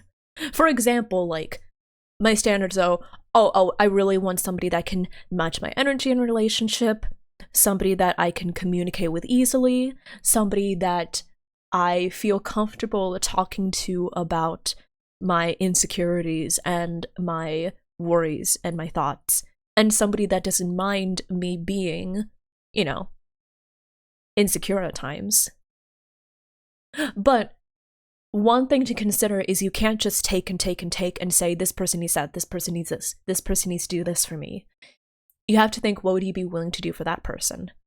It's like I said, matching the energy. You have to, if you want someone that gives you energy, but you're not willing to give energy back, then it might be like, well, you should either be prepared for someone that's willing to give less energy, or you should be prepared to give somebody more energy, if that's what you want from them. Second question is, when I say, is it something they can control?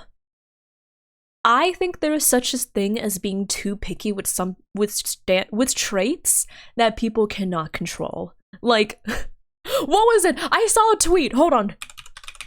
Oh my god, this just reminded me. I saw a tweet about, like, a guy talking about his standards for a girlfriend, and I was like, brother, that is ridiculous. Hold on, where is it? I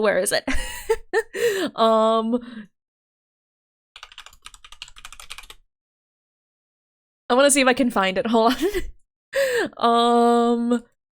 Dang it, where is it? It was basically like a guy tweeting about his standards for a woman, and they were all really ridiculous standards, you know? It was, for example, like, like, a woman has to be, like, exactly, like, 5'4" or, like, 5'5". She has to be, like, 110 pounds or less. She has to, like, do this. I'm like, brother. If you have a laundry list of physical traits or things that someone cannot control, then that might be pushing it. I mean, I don't think there's anything wrong with having, like, oh, I have preferences, I prefer this, I prefer that, but bro, medically underweight. I need to find it. Wait, I need to find it. I'm trying to find the post.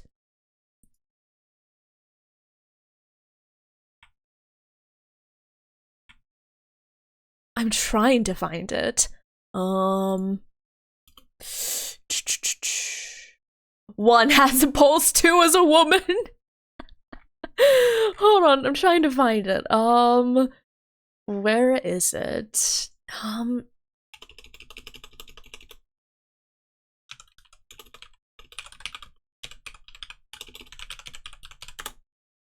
Let's see.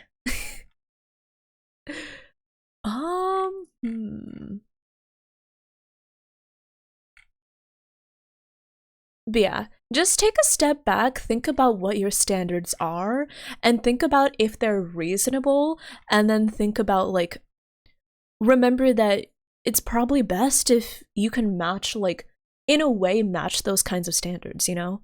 Like, you can't expect the world out of someone if you're not willing to give the world back, you know?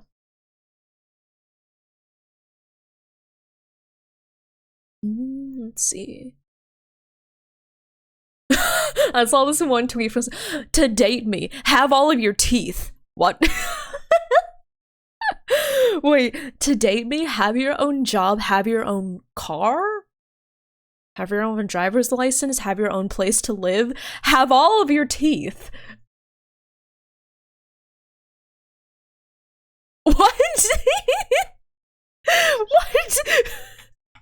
I'm scrolling through, like, people's dating standards on Twitter, and I'm like, huh? Isn't that the bare minimum? Okay, why the emphasis on teeth? I don't know, man.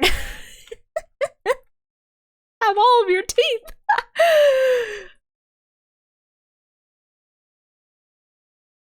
Fuck, I lost my youth. Like, is it okay if they lost their baby teeth?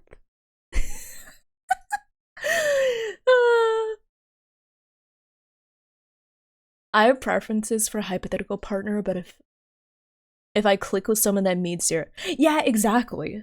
Like, for example, what was it? I have a preference for people that are quite a bit taller than me, but also I've had crushes on people that were almost the same height as me.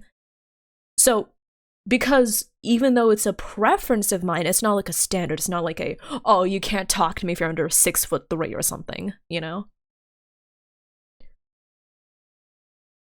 But yeah. I can't find the ridiculous dating standards tweet. Dang it! I wanted to talk about it. Oh, let's see.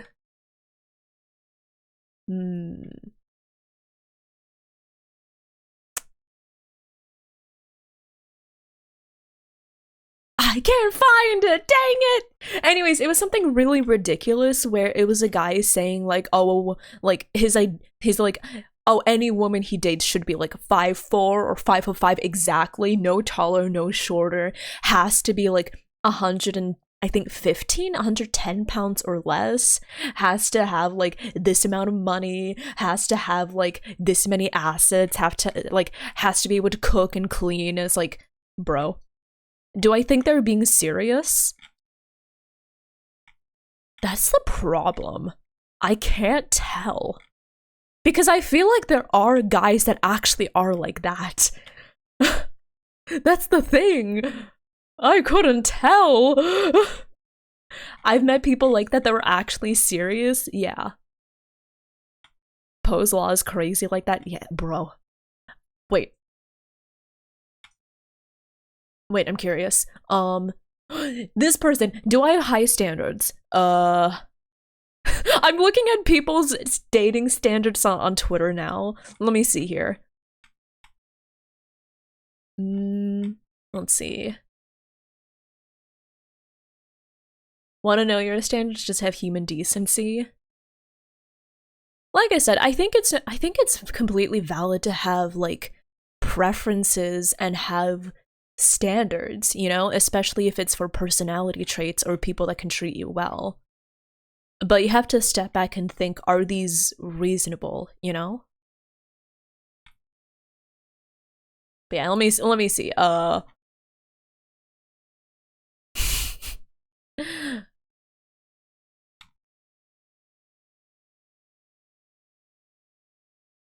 Yeah, I can't find it. Dang it! I'll find it eventually, don't you worry. My standards are 30% or less body fat? Okay, now that is a... Wait, how do you measure body fat?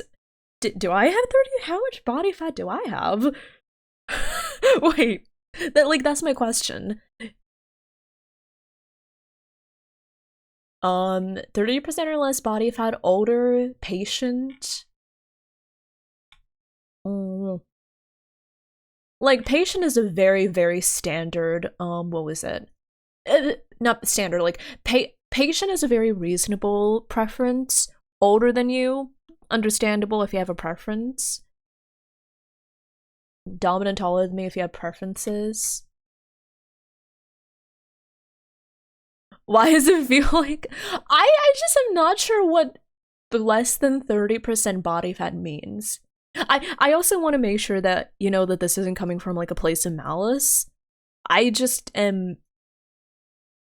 generally, people I find attractive being around that body fat percentage. I feel like it would be a little more accurate to say that you prefer people that are toned or, like, lean, slightly muscular, maybe? It's just the 30% body fat that I'm like, oh. like if you go on a date with people, do you ask them, so how much body fat do you have? I'm taking notes. Okay. Does that make sense? But yeah. I feel like it's okay to have preferences, but if you're just automatically saying no to people that don't meet them, that might be a little picky. Yeah. There's not a whore on a asking for someone's body fat.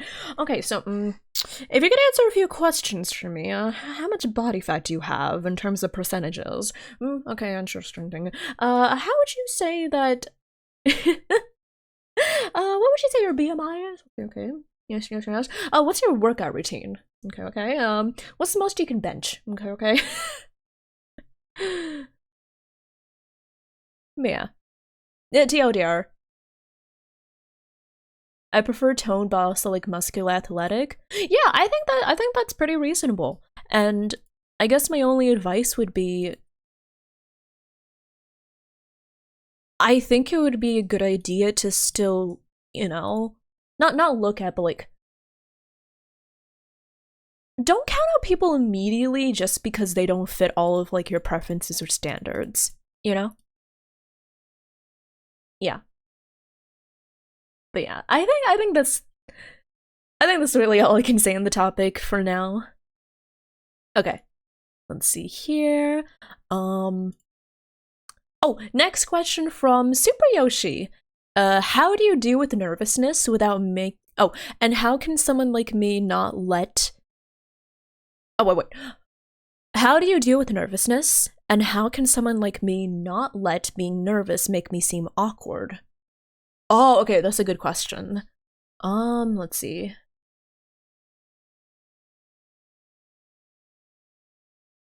I think one thing to recognize is that I feel like it's very natural to be awkward. Not awkward. Well, I mean, it's also natural to be awkward. It's natural to be nervous. It's natural to be nervous, and I think depending on the situation, it's more understandable to be nervous than not be nervous. Like, are you talking about, like, nervousness on a first date or something? Nervousness for, like, a, what was it? Nervousness for, like, an important presentation? Nervousness for, like, a social gathering? Stuff like that? Just nervous in general? I think here's one thing I can say about that. It's okay to be nervous because everyone gets nervous. And I feel like if you think that the nervousness is showing, it's probably not showing as much as you think it is. And this may not always apply, but I feel like one easy fix to making sure you don't feel awkward because of your nervousness, just say, like, oh, sorry, I'm a little nervous, you know? It breaks the ice. Again, it doesn't apply in every situation, but, like, for example, if you had a social gathering, you can just be honest and say, like, oh, sorry, I'm a little nervous. It's been a while since I've been to any of these. or say, you know, oh, sorry, do I seem a little bit nervous? And then it kind of prompts the other person to say, no, you're fine. And then like gives them a little bit of relatability because they think to themselves like, oh, good, like I'm not the only person that's nervous, or like, oh, they're fine, they're friendly. Oh, this is, you know. It makes them kind of lower their guard around you. If you're talking about nervousness while asking someone out, hmm, I would say,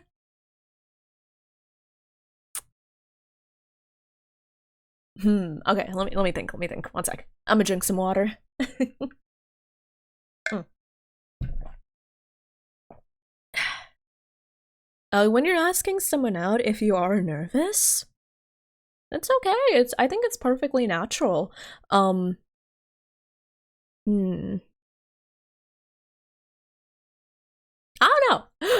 I just think I think you are always less awkward than you think you are. That's what I would say. Oh, also, Nya, thank you for checking in. Bill, thank you for the stream streak. Nico, thank you for checking in, and Turbocharge, thank you for checking in. Hello, hello. How are y'all doing? I don't know. I don't know if that really makes sense. Some people find it cute. That is true. If you want, you can also channel the nervous energy into cute energy. Your mileage may vary. It may not work for everyone, but if I were nervous while asking someone out, honestly, I would just be like, sorry. You know, like the nervous laugh, the oh, I just want to tell you that I kind of really like you. Would you want to go out on a date sometime? You know, just like really channel the nervous energy, and then you can straight up be like, "Oh, I'm sorry, I'm so nervous." Sorry. Gotta make it cute, you know? Channel the cute points. Take it to anime girl level. Exactly. Oh shit, we have ads. Oh my god, X14 literally said that we have ads, and y'all, is that okay if I take a really quick bathroom break? I I was like, I was going to take a bathroom break and then the ads hit before I realized. I'm so sorry. Go piss, girl. Okay. I'm gonna quickly go to the bathroom and I'll be back very soon for the next question. Okay. BRB, everyone! And the ads will continue on until I'm back. Burb.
Boo.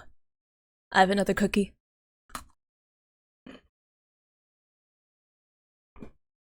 I love Girl Scout cookies!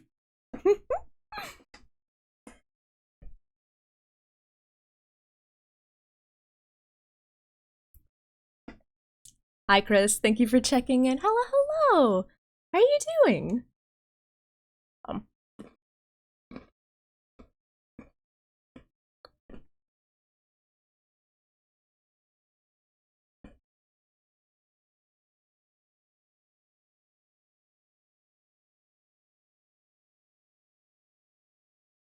Ah, I love cookies. Could I check your list of things you want in your partner and rate how unreasonable it is? If at all, sure, Roger, go ahead. Also, Potomatoes, thank you for checking in. Also, wait, I saw this. By the way, I was too busy talking about the other question, but I do remember we were discussing BMI in the chat. I agree with everyone. Here's the thing. BMI is a terrible metric to judge somebody's health. It is super outdated, super unscientific, and wasn't it used for like eugenics or something? I think it was used for like eugenics or something. But yeah, the thing is, a BMI is going to be a terrible way to figure out somebody's health because muscle, as a rule, is a lot more dense than fat. So a lot of athletes are technically considered obese because of BMI. When, like, they're literally athletes, you know? But yeah. Don't trust BMI. It doesn't mean anything.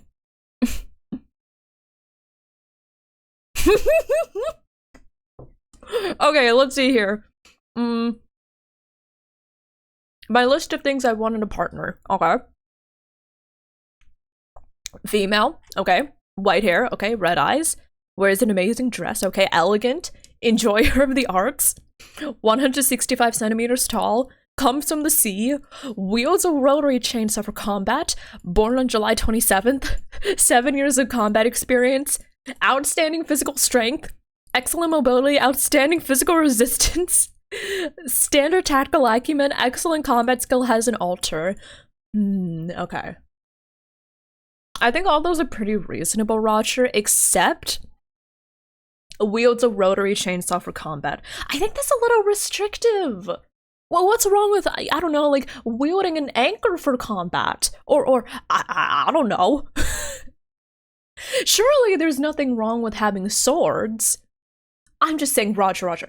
Everything else on the list is fine, but you need to expand your horizons. You can't just limit yourself to one type of weapon. I'm sorry, Roger, but you are a little picky in that regard.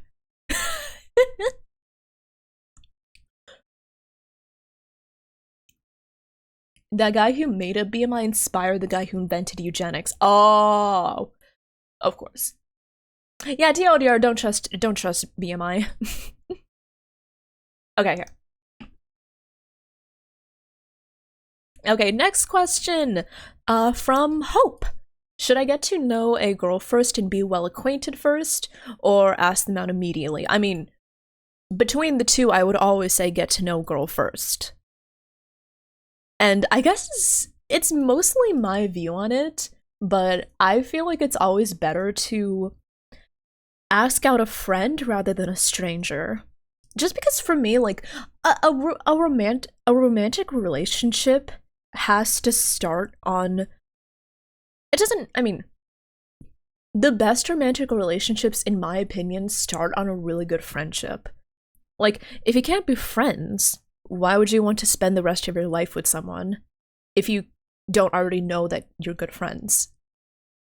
You know? It's about being comfortable around them. Yeah.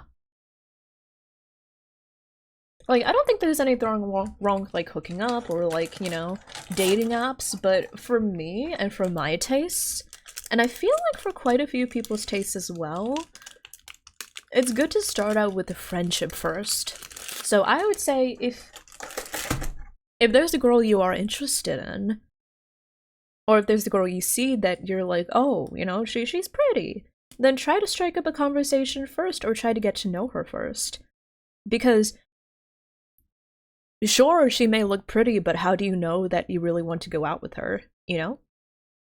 What do you know about her personality already? What do you know about her hobbies, her likes and interests?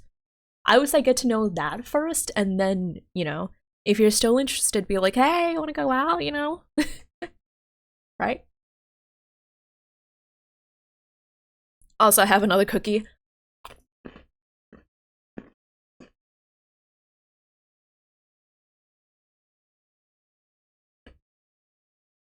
I'm such a glutton.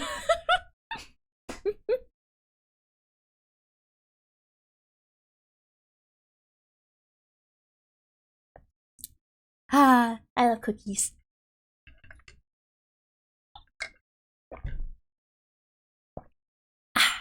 Okay. But yeah. Next question! Next question from WD. Do you have any tips on what to say to people I love platonically on Valentine's? Oh, okay. Let's see. Are you just looking for advice on like how to say someone that you love platonically? Are you like worried about being misconstrued? Are you just like, I'm looking for tips on, you know, how to say I love you? I mean, I feel like there are a lot of good ways to say that you love someone platonically.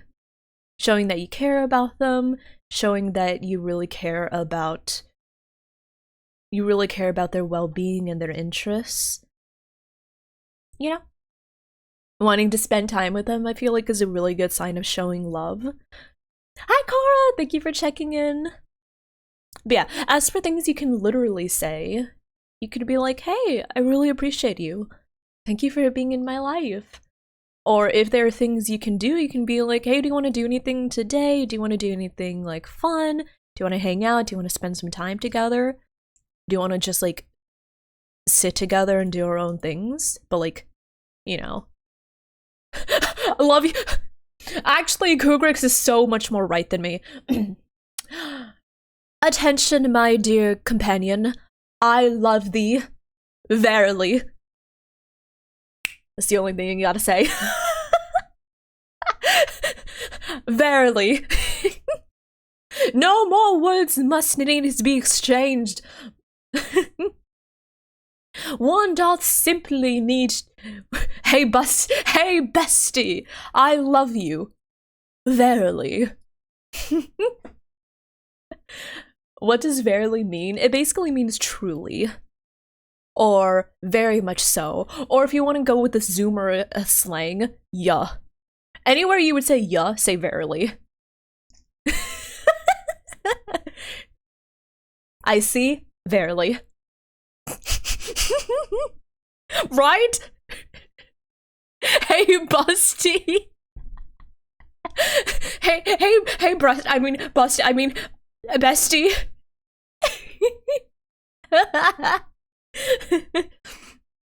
Me whenever I see a hot woman. I love you. Platonically, of course. Yeah or ya? Yeah. Yeah. Y-U-H, yeah. Just whenever you would say yeah, just put in verily. Those cookies are a necessity for me. I do have a really fast metabolism. Yeah. I don't know why, though. I don't know why I ended up having a really fast metabolism because, like, what was it? Both of my parents and my brother all have pretty slow metabolisms. So I don't know how I ended up with this fast metabolism.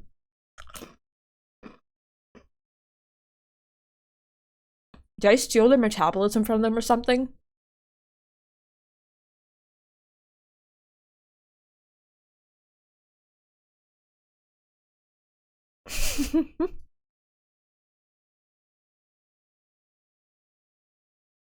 I'm built different. I took their metabolisms. Yeah, because, like, what was it? Yeah, they all have a bigger appetite than me. They all can eat more in a single sitting. Metabolism tends to be higher while young. I mean, even when my brother was my age, I think his metabolism was still slower than mine, I think.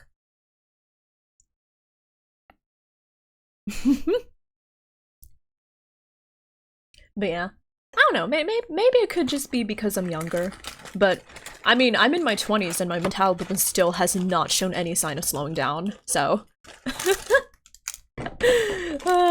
it's obvious where all of it goes. Where? Huh? Cue SpongeBob. Ew! It all go to your thighs! Hi, Meep! Hello, hello! It's been a while. How are you doing? How have you been? I am just chillin'. We're talking about Valentine's Day advice. But yeah, I guess how to tell people you love them platonically on Valentine's. You can do it with words. You can talk about how much you like spending time with them, how much you enjoy just hanging out with them. You can just be straight up and be like, hey, I hope you have, I hope you have a really good Valentine's Day, and I want you to know that I really love and appreciate you. Or you can also, you can also express that you love them in like ways like spending time with them or wanting to do things together, stuff like that. Cute things,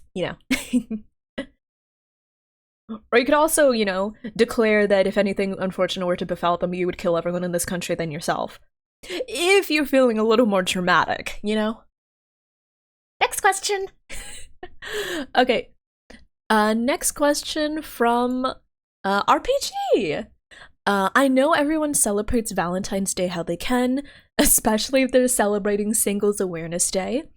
But do you think the holiday is overblown by corporate marketing BS? Should couples make the effort to go out on the 14th, or will it not count otherwise? See, here's the thing. My opinion on Valentine's Day has changed ever since I was a youngin'. Because I remember back in the day when I was like a teenager, I was so moody and edgy. I was definitely like, oh, Valentine's Day sucks. It's all like corporate bullshit. Oh, like, it's just a sucky, like, oh, it's just so gross and icky. It's for couples to be gross and icky with each other. And then I got older, and honestly, I like Valentine's Day. I'm just gonna be honest, I like Valentine's Day now. I think it's really cute to have a day dedicated to appreciating and talking about relationships and people being close together. Even beyond just like romantic relationships, I think it's a really cute day for people to express their appreciation and love for one another. Is it overblown by corporate marketing BS? Absolutely! 100%, yes it is! You don't have to go out on the 14th itself, but if you want to go out on Valentine's Day, I think it's cute. I'm just gonna be honest. I like it. It's definitely overblown by BS marketing, though. It is. It's so over-commercialized. I agree. But, like, it's cute,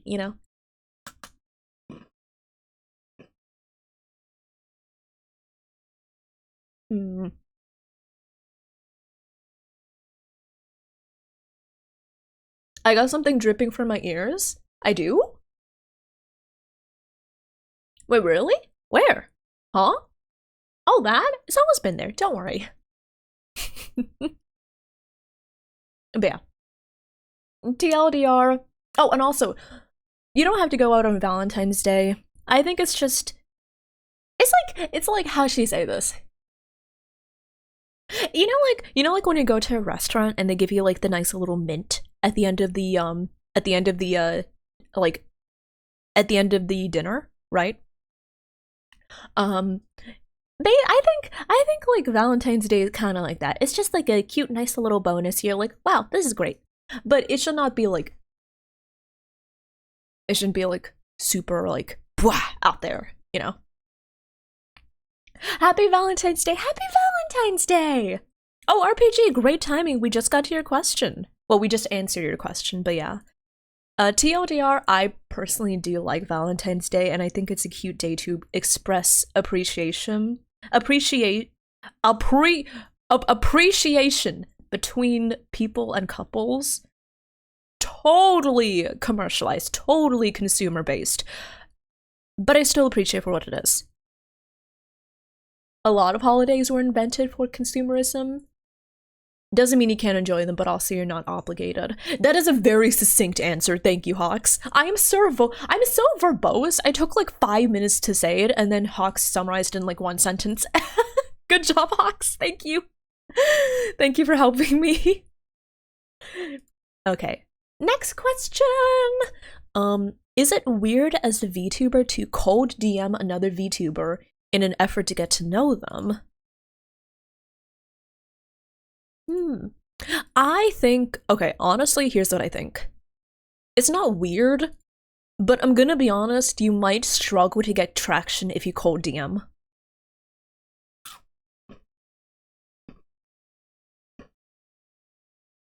That's the thing.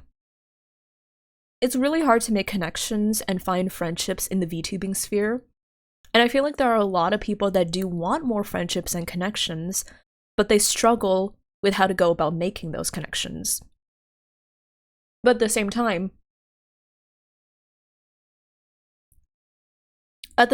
a lot of people approach possible new connections with their guards up so much that it's hard to like get through those guards, you know? So if you want to get to know another VTuber, I say make sure they at least recognize like your name and who you are. You know, you can talk in their chats, hang out there, chat in like public spaces, and then you can try DMing them and see where it goes from there. So I don't think it's weird, but I think you might have trouble with just like straight DMing people on like Twitter or Discord without having talked to them before, you know? So try to get to talk to them first, maybe in their chat or where, you know, where it's not as private? Because like the thing is, I feel like DMs are very private, like locale. I think DMs are a more private setting where usually I never really get to know someone directly via DMs. There are a few people, which is pretty rare, but usually I prefer starting up a DM with someone if I already know them via a public space, like through a friend server or a collab or in a group chat or in a stream, right? But if there's someone you want to get to know, good luck. I hope it goes well. And I think if it doesn't really pan out, I know it's going to be disappointing if it doesn't pan out, but unfortunately that's kind of the truth about like friendships and like connections, is that not all of them will get to the point where you really want them to get to, and you don't have to, it's not the best to like force anything. If it happens, it happens. If you try a few times it doesn't seem to happen, it's probably a good idea to like step back for a bit. Yeah, I know it sucks. It sucks that like we can't just immediately talk to everyone whenever we want to, but people are busy and sometimes you just might not really come up on their radar. But yeah, good question though. Oh, Captain, thank you for checking in. Thank you. I appreciate it. He hates that day with a burning passion. Hey, listen, I understand if people hate Valentine's Day. I understand if people love Valentine's Day. What was it? I think like last year's Valentine's Day, I think I had a pretty different opinion on it, a much more negative opinion. But this year, oh no, I like Valentine's Day.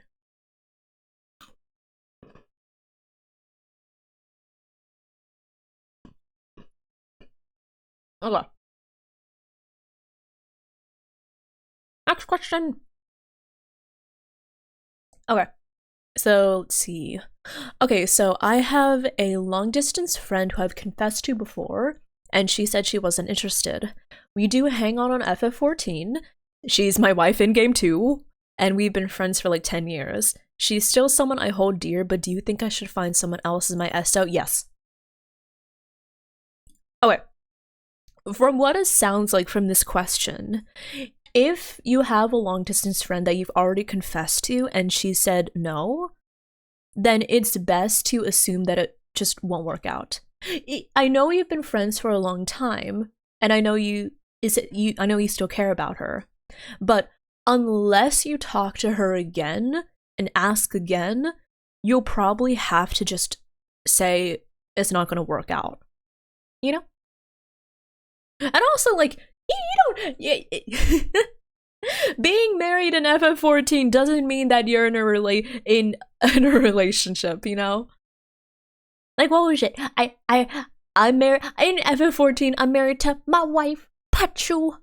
But because people have wondered, if you're wondering like the objective, literal truth, no, we're not married. We're not in a relationship. Patsy and I are great friends. She's one of my best friends. I love her to death. But we're not in a relationship. We have the wife thing going on as a cute, fun running joke. I don't know the command. Is it this? It is that! My wife! That was the most decisive yes you've heard from me in a while. The thing is, though, you cannot assume people's romantic interest in you from things like what they do in a video game or like being long-term friends, right? The only situation I could see in which this person's friend were to actually be their significant other is if the original asker literally goes up to them again and says like, you know, hey, I'm sorry I still have feelings for you, but like, I don't think it's gonna happen, to be honest. And I think it's like, for me, like 99.99% this person is not interested in being in a relationship, but they're still interested in being friends, you know? And that's why you're still friends and like married in FF14. But I think it would be the best if he found someone else, if he moved on. Well, I mean, like, not even moved on, because from her perspective, she's already moved on. So think about it that way. She's probably never seen this person as like a romantic interest or like a romantic partner possibility. So I think it would be best find someone that reciprocates their feelings. Yeah. Okay. Thank you for the question though, and good luck. Next question. So, I've been wanting to ask this girl out to dinner, but to be honest, I don't know how to go about it without instantly getting rejected. She's an eldritch dear girl that's smart, loves to yap, plays gacha games, and has the biggest ass to go viral since Kim Kardashian. I thought a simple, hey, would you like to go to dinner with me? I'd love to get to know you better would be too bland and simple. Or should I go with an, hey, McDonald's with me? On me? type of approach? Help me, please, oh wise love guru? Okay, listen, dude. Oh, I need to drink some water for this.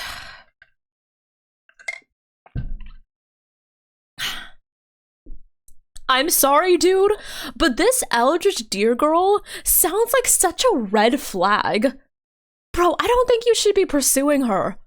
Like, plays gacha games? Are you— No. Listen, nothing good comes out of dating someone that plays gacha games. Loves to yap? She won't let you get a word in edgewise. She's just gonna talk about herself the whole time. Has the biggest ass to go viral? Do you know what virality does to your head? She's probably full of herself. Bro, McDonald's is too good for her, okay? Don't do it. I'm sorry. If you pursue her, it will not end well. Save yourself, step away right now while you still can. Please.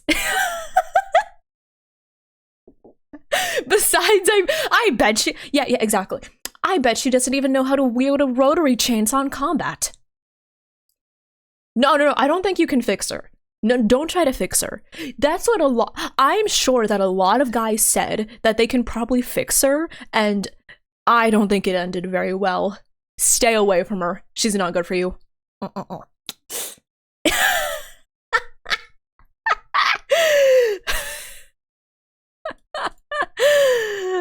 do you mean she's perfection? Doesn't sound like perfection to me.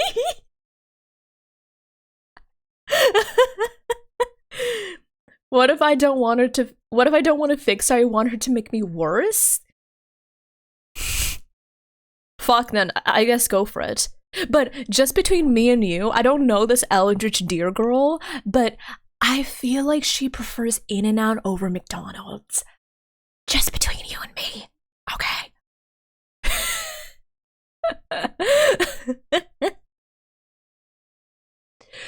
Are you full of yourself? I don't know what else would be in me. Doesn't she have a 1 million point redeem for a date? Oh, does she? God, she's selling herself out like a whore.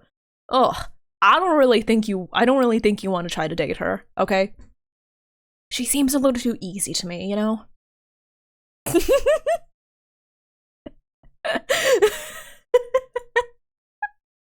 Next question. Slut shaming.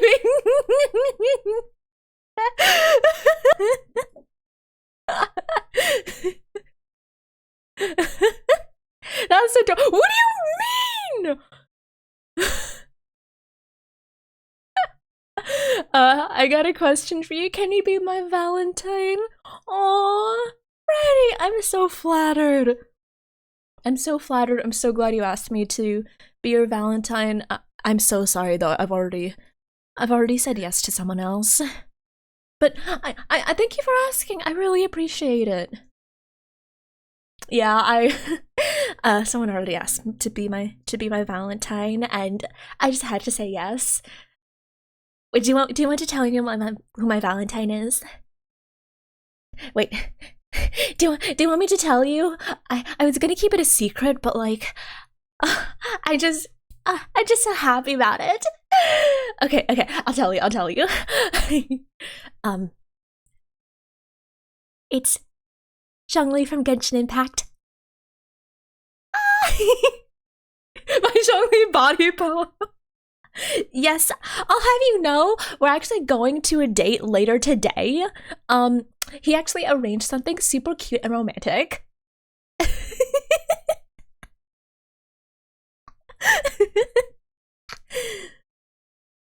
Was it Patsu? No. Patsu. Listen, Patsu doesn't need to be my Valentine. She's already my wife. And I did ask her. I've seen someone in a restaurant with a daki before. Oh my god. Somehow that doesn't surprise me, yeah.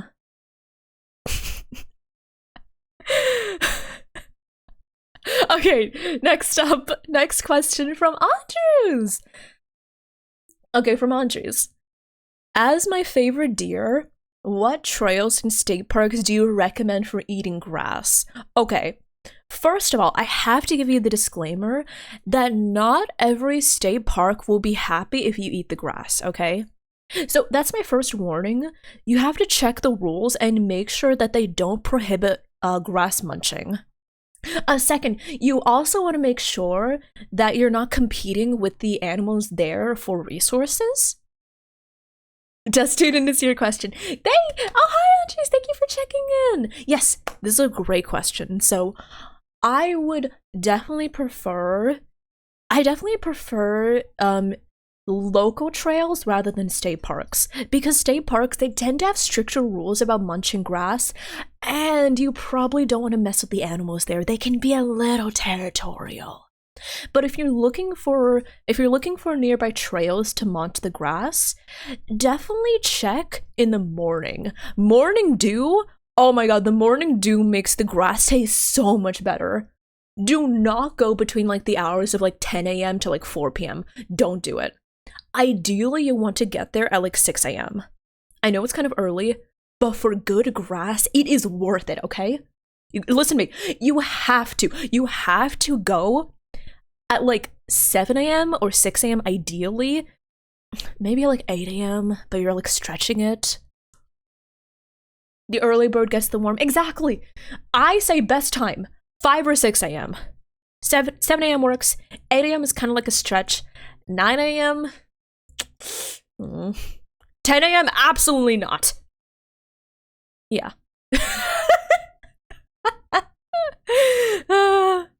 But yeah, I also, people gonna say munch on the longest grass. Don't munch on the longest grass. That is total state propaganda, okay?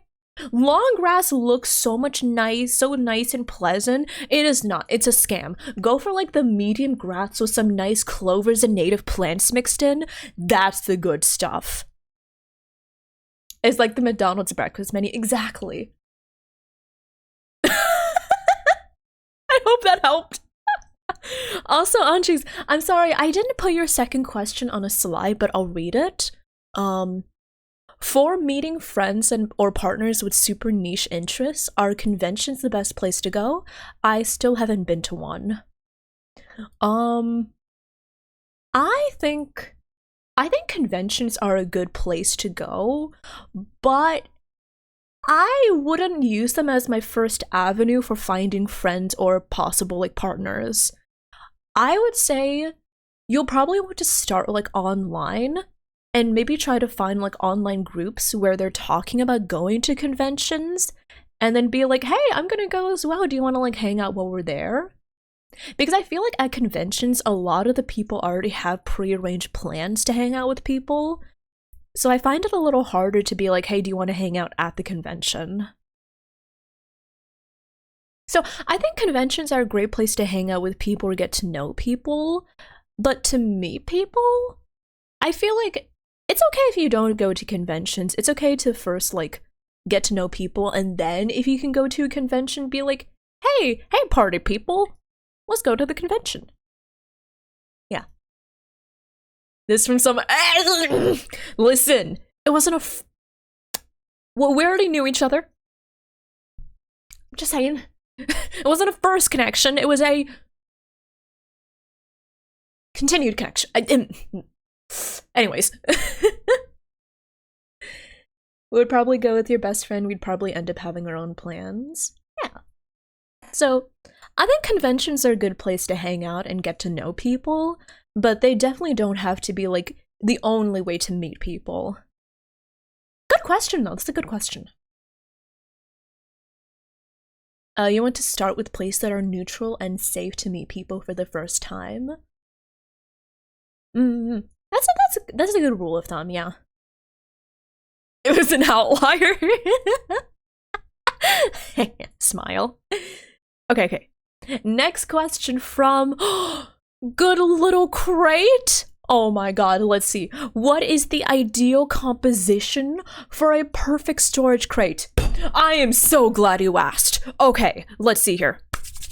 So, there are a lot of things to consider when we're talking about a perfect storage crate. Of course, you can take easy things like dimensions and materials and additional packing materials into account, but I think, I'll die in this hill, I think the best thing to consider when we're talking about a perfect storage crate is actually to consider what that crate is going to be used for, right? Because, like, obviously, if you're going to store, like, let's say, it needs no structural integrity to store osmium. Like, if you're going to ship something across the country, it's going to be very different from just, like, moving a basket of fruits over to your neighbor's yard, right? You have to take into account, what will you store in the crate? How far will you take the crate? Who needs to be able to carry the crate? Will it be carried by truck, or will it be carried by your average middle-aged parent? You know? On that hill I would die in, exactly. So here's the thing. So many people are obsessed with making the storage crate that can fit all sizes, that can carry anything, that can go anywhere, but they are wrong, okay?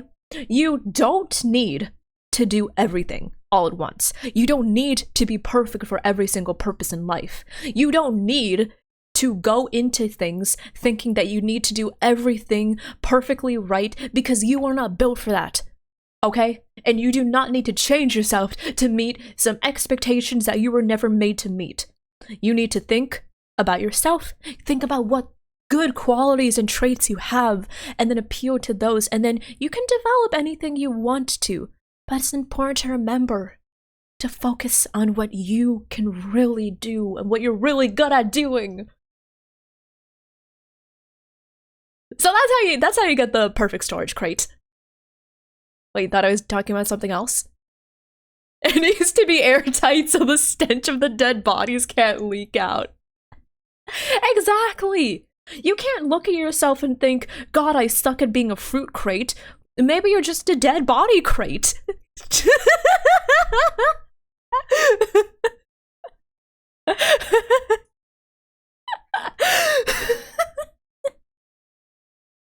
Maybe you're just a dead body crate. Somebody, don't clip that. Don't clip that. Have good lurk file. Have good dinner.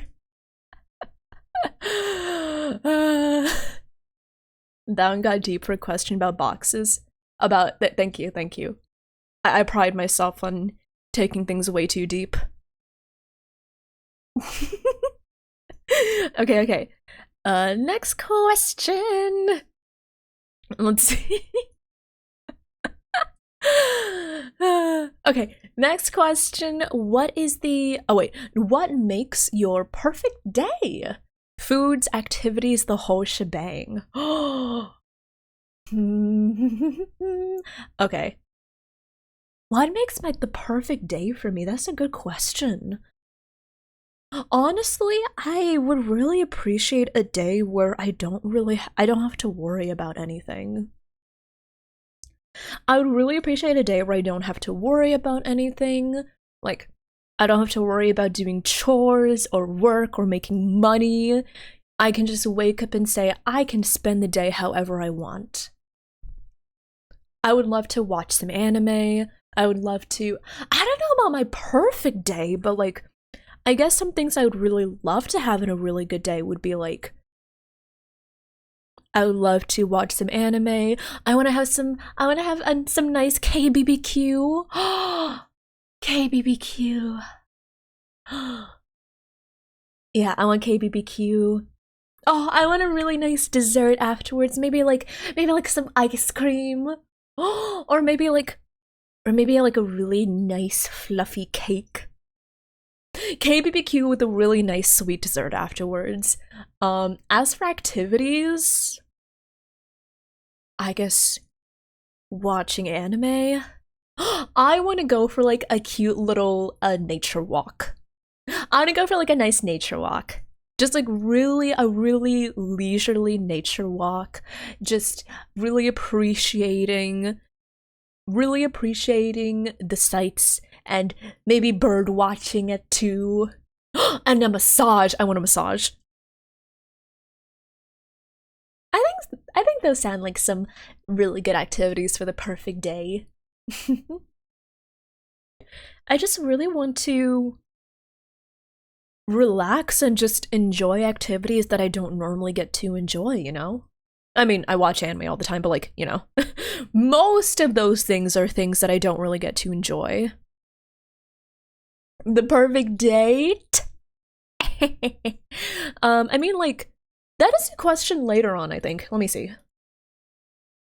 Yeah, dream date setup, completely unrealistic, unlimited money type setup. If you're gonna ask me what I would want to do for the perfect date, not the perfect day, I don't know. Okay. What would make a really nice date?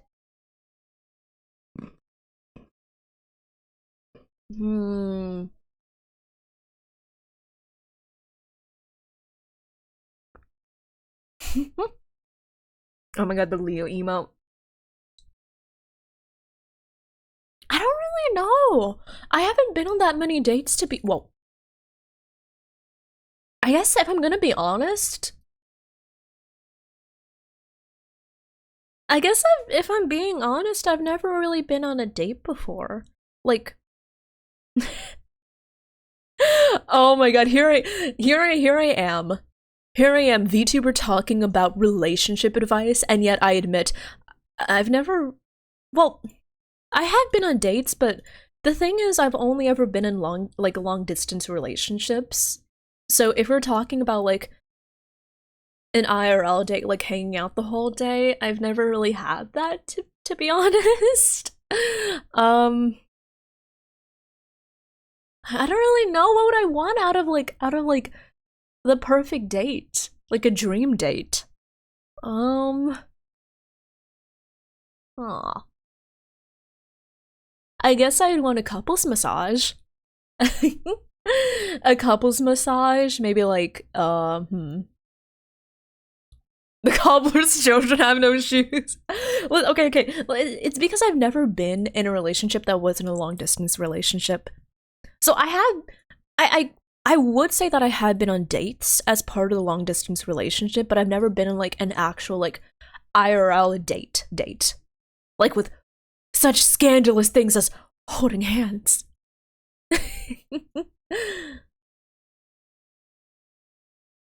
But like unlimited money, I don't know. I don't know what I would do if I just had unlimited money. I guess I'd want to go to a really nice restaurant. I guess I would. I don't know. What are like some really fancy things that you can get? Because I feel like if I have unlimited money, I'd really want to like get my money's worth out of this date, you know? If we're talking about just like what I'd like to do for a date like here and now, I'd be like, oh, I guess, you know, walk around at a mall, maybe watch a movie together, go to a nice restaurant. But like unlimited money, I don't know, man. I don't usually think about what I would spend my money on if I had unlimited amounts of it. Apparently good pizza is fancy. Dream date setup with that's completely unrealistic. A vacation to Italy. I'd want to take a vacation to Italy and go all around to the best nationwide gelato spots in all of Italy. Okay, no. First, we go to all of the most acclaimed, the most famous, the most expensive restaurants, and then we go to all of the best gelato places. All of them. There's nothing saying that a date has to end in a single day. Why not just have a date spanning like 2 years?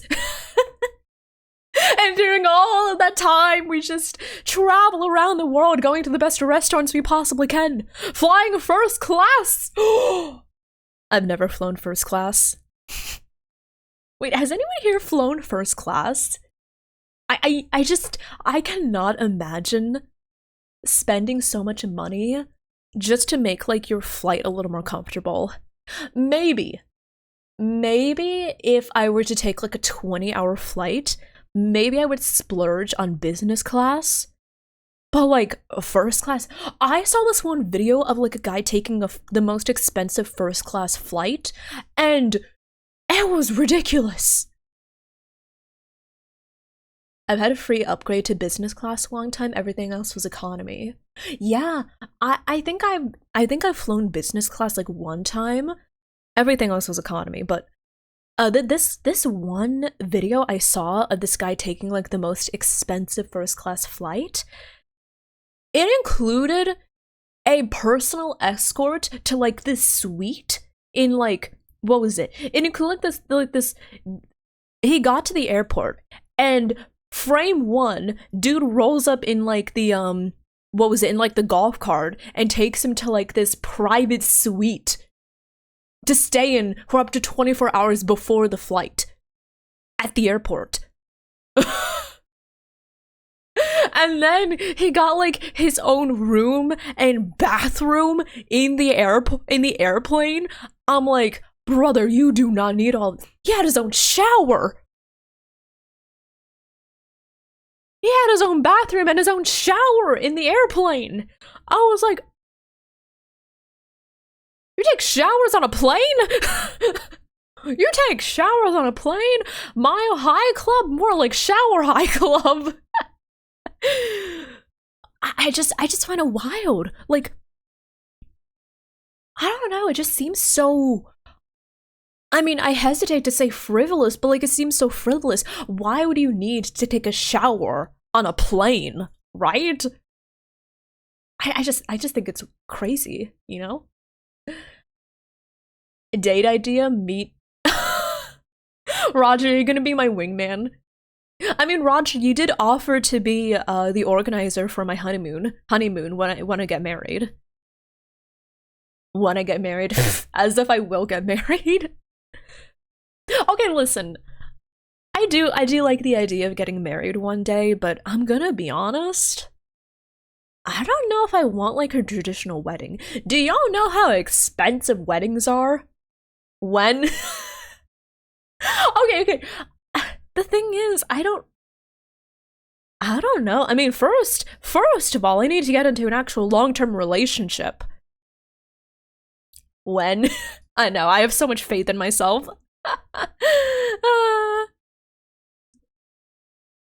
Yeah. Bro, can we talk about how wild it is?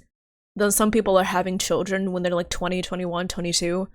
I'm over here like not even in a relationship.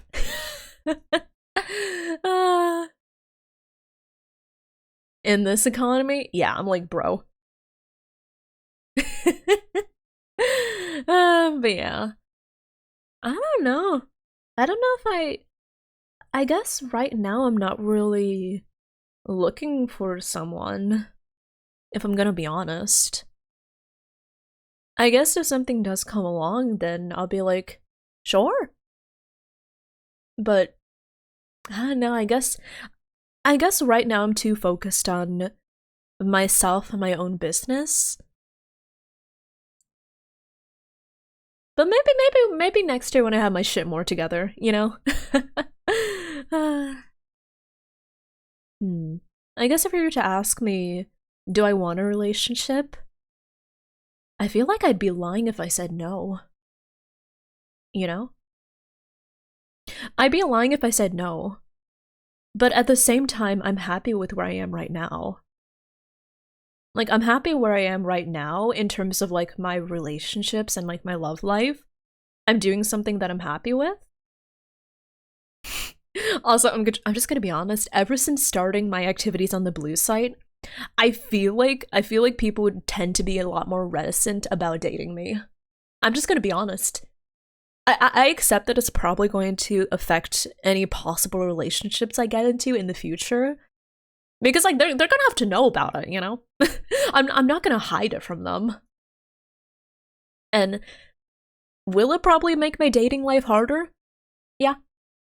Do I regret it? Nah. Nah, not really. So yeah. I'm happy where I am, but I feel like I'd be lying if I were to say like, oh, I don't need a relationship, I'm a strong, independent woman. Nah. You can be a strong, independent woman and also kind of yearn for a relationship at the same time. And that's okay.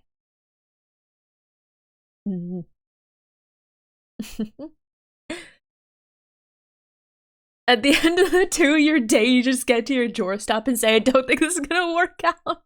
Hey, the question is unrealistic dream date setup. I'm just saying. Okay, what do we get to? Okay. Next question. Ideal strategy for rizzing someone who's completely unaware and dense? I don't know, man. I'm dense. Osmium deer over here. I'm the osmium deer. If someone's just completely dense, I'm just gonna be honest. You might have to just say, hey, I really like you. Flash them, don't flash them. Please don't flash them. You will get arrested. Arrested!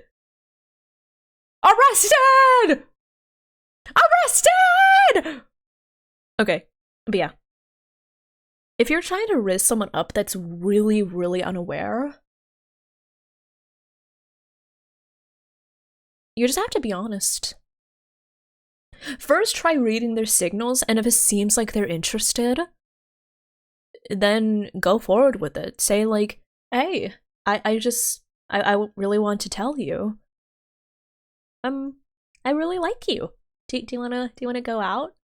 Do you want to go out on a date? How does one riz? I don't know, man. You think I know how to riz someone? Do you know how much riz I have? Maybe I'm gonna have to fill like half of my pinky finger. That's how much riz I have. Yes. You overestimate me. You people overestimate me. I'm sorry. It worked on you? Wait, what did I do? What did I do? Just the tip of the pinky finger. Yes, yes.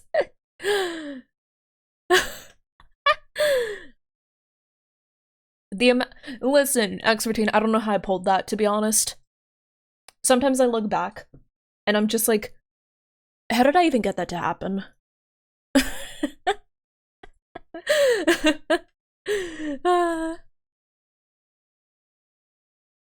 You can tell someone you're the worst person ever, but if you say it the right way, they won't care.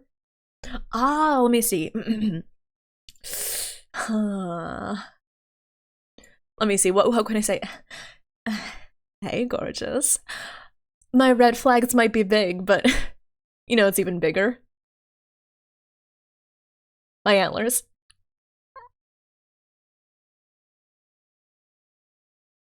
Is that how you riz someone? Did I do it? Did I do it? Did I do it?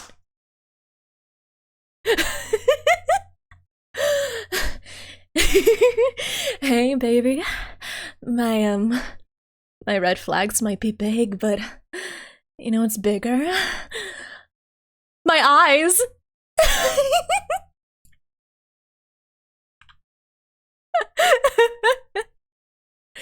I got it, yeah, I still got it.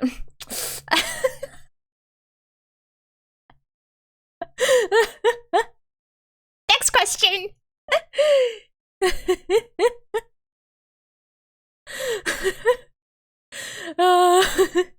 I got one more in me. One more what? I got that dog in me. I got that dog in me.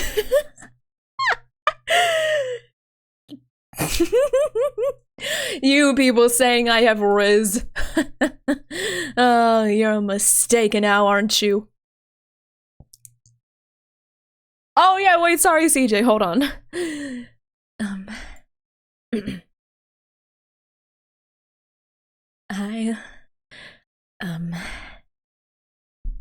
I just really wanted you to know that there's just been something really big just bubbling up inside me, and I just really wanted you to know because I don't think I can keep it contained any longer. It's rawr! My big mouth.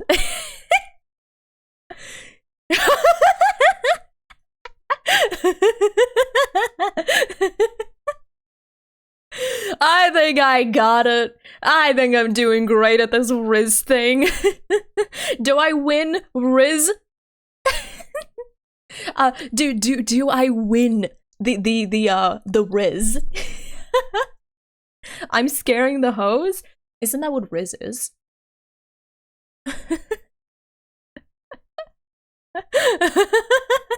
Do I get a trophy?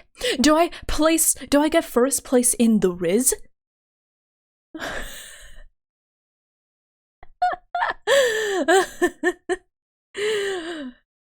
I think I'm doing great. Okay, next question. What is your ideal romantic trope?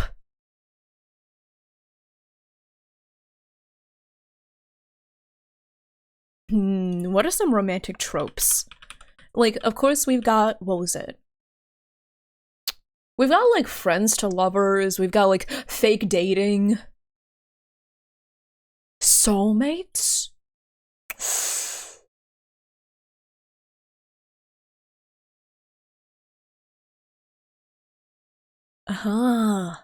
Wait, what are my favorite tropes? Okay. I am really a fan, I'm gonna be honest. I'm really a fan of fake dating. I'm really, really a fan of the fake dating trope. I like it. Childhood marriage promise. Oh, that's cute. In fiction. Fiction. I thought we were talking about fiction the whole time. If we're talking about fiction, I really like fake dating. I think it's so funny. I think it's so cute. Fake dating, yeah. In essence, it's a very general trope where basically the two love interests start out not as love interests, but for some reason, one or another, they have to fake being in a relationship, but then along the way, they end up actually falling in love with each other. Yeah. Yeah, that's my favorite. Thought we meant IRL? Oh, I mean, I saw trope, but I thought we were talking about, like, fiction. Epic Maneuver, hello there, welcome on in! But yeah, I really like fake dating. I remember oh my god, there is some really great there are great ways to spin the trope as well that I really enjoy. Like, okay, do you want to talk about some, okay, let me see. There is one really fun fanfic that I remember reading. Don't judge me too hard, okay? I'm a sucker for the childhood friend trope. Aww. I like childhood friend. I like childhood friend. I like enemies to lovers, friends to lovers. Oh my god, my favorite, friends to enemies to lovers. Lycon and Hugo who? I like soulmates too. Enemies to lovers, soulmates. Oh, second chance. Oh, so good. So good. Oh. But yeah. What was it? Oh, but yeah, there's this one really good supernatural fanfic I read. It is a Destiel fanfic. Oh my god. Polar opposites to lovers. Oh my god, yes. I love romantic tropes, okay? They're fun, they're cute. I've read so many lovely stories about them and they're so good. And I'm just like, oh, it's so cute. It gives me so warm, fuzzy feelings in my heart. But yeah. I like romantic tropes. We answered that one. Did I leave my stove on?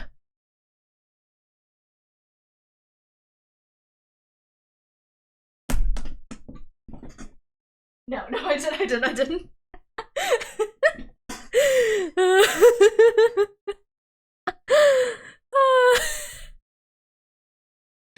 Heading out? Okay, sounds good, Roger. Have a good note. Thank you so much for stopping by, and happy Valentine's.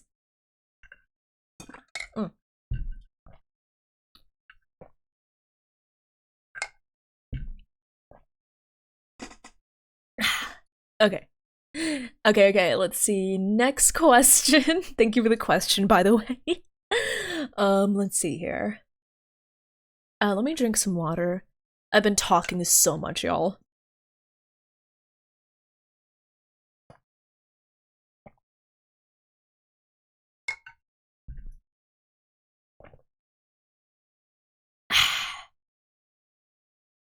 Okay. I've been having people tell me I look like Korean? Really? Huh. I think that when people see me, they generally know that I'm Chinese, but there have been a few cases where, like, people thought I was Japanese, and I'm like, really? I don't really feel like I have. I don't really feel like I look Japanese, but I don't know. But yeah. Am I a man or a girl? I'm a deer. Have I ever had my heart broken? Wait. Oh, in response to the question? I was like, me? Okay, let me see. But yeah, is it bad that I'm the type to catch feelings fast or easily or both? Oh wait, let's continue the question. Sometimes it takes as little as a few days. Sometimes it's prolonged periods of small interactions, like 20 minutes a day for 2 weeks. And other times it's in between. Is something wrong with me? How do I fix it? I mean, the thing is, it's important to understand why you catch feelings fast, or why you catch feelings really easily. Because I know for me is that I do tend to catch feelings fast. I tend to catch feelings fast, and I think one thing that motivates that, or at least one thing that drives me to catching feelings fast, is I'm not very used to receiving affection. Yeah. I'm not used to receiving affection or genuine understanding. So when somebody does come along and kind of fulfills that emotional need for me, I'm like, oh my god. But I feel like it's been getting better for me because I have steadily been receiving more affection. So I don't know if I would catch feelings fast. I need more affection. Thank you, WD. Thank you for the head pats. The thing is, the thing is, I feel like it's counterproductive to say, like, oh, I'm bad for this. Oh, there's something wrong with me because I do this. Because all of what our brains do is motivated by something. And it doesn't mean that you're wrong or broken for having a knee-jerk reaction to something, but it's more important to understand why that something happens so you're not strung along by your feelings for it, right? It's important that your brain doesn't string you along and take you on like this wild joyride. You need to understand why you get these feelings so quickly so you can slow your brain down and be like, hold on, you know? My guess is because I'm not used to being treated nicely or kindly. So when someone treats me with decency.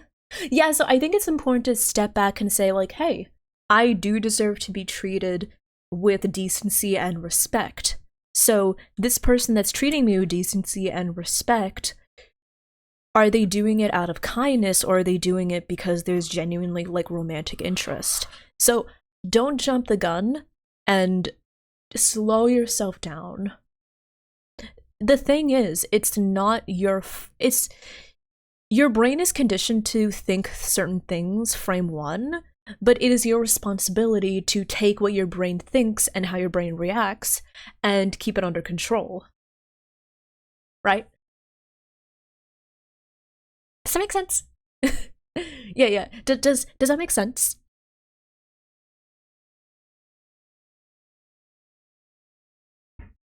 Mm.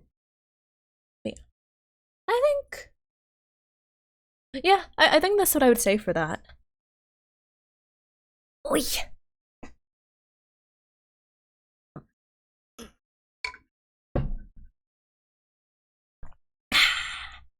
Good Wawa.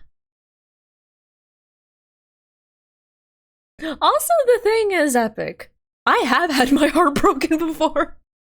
Bro, I've had my heart broken quite a few times. And the thing is, but oh yeah, also like the thing is, I consider myself very rational. I consider myself very, very rational. It's not a gender thing. It's just a different person thing. But the thing is that I'm divorced. Well, I mean, the thing is, people's backgrounds and past experiences inform them on how to move forward later in life. And I think it's important to reflect on that to see how your past experiences might have influenced you as well, you know? Hi, Tramp! Thank you for checking in. Hello. But yeah, no, I don't think it's a gender thing. I don't think it's a gender thing. Anyone can be rational or emotional or both. I can be both. Mm. It was a blatant lie. There's nothing wrong with being emotional. There's nothing wrong with being rational. It's just the way that people approach their situations and their problems, and it's the way they react to, what was it? Wouldn't like? When did I say I didn't like it? I disagree with it. I mean, I disagree with it. But I welcome people's opinions, you know?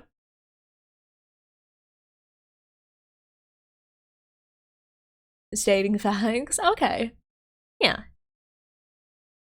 I think that it's hard to really say how you'll react to something until you actually live through the moment of that reaction, you know?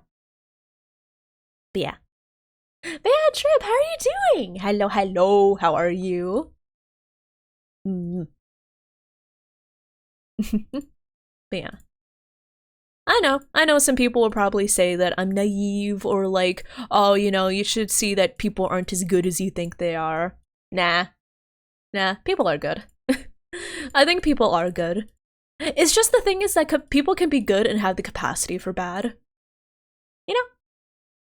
But that's a philosophical discussion for another day. Ugh, philosophy.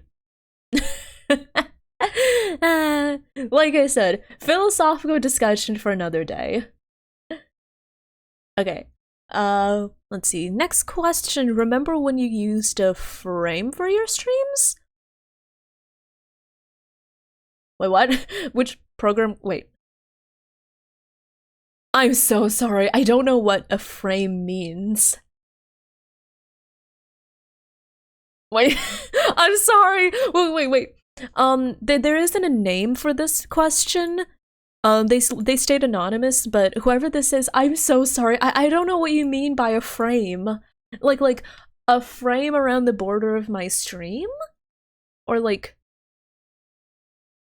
oh, the border you put around the game screen? Oh, it's not anything special. So the way that it's an overlay, by the way. So the way that an overlay works is that you just put the image in OBS and then you layer things to make it look nice.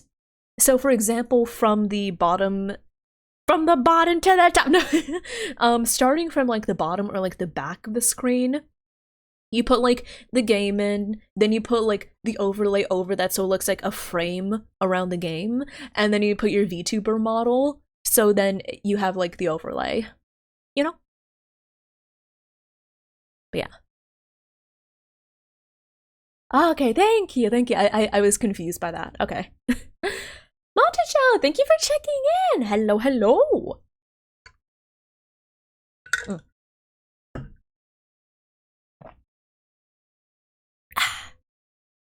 Okay.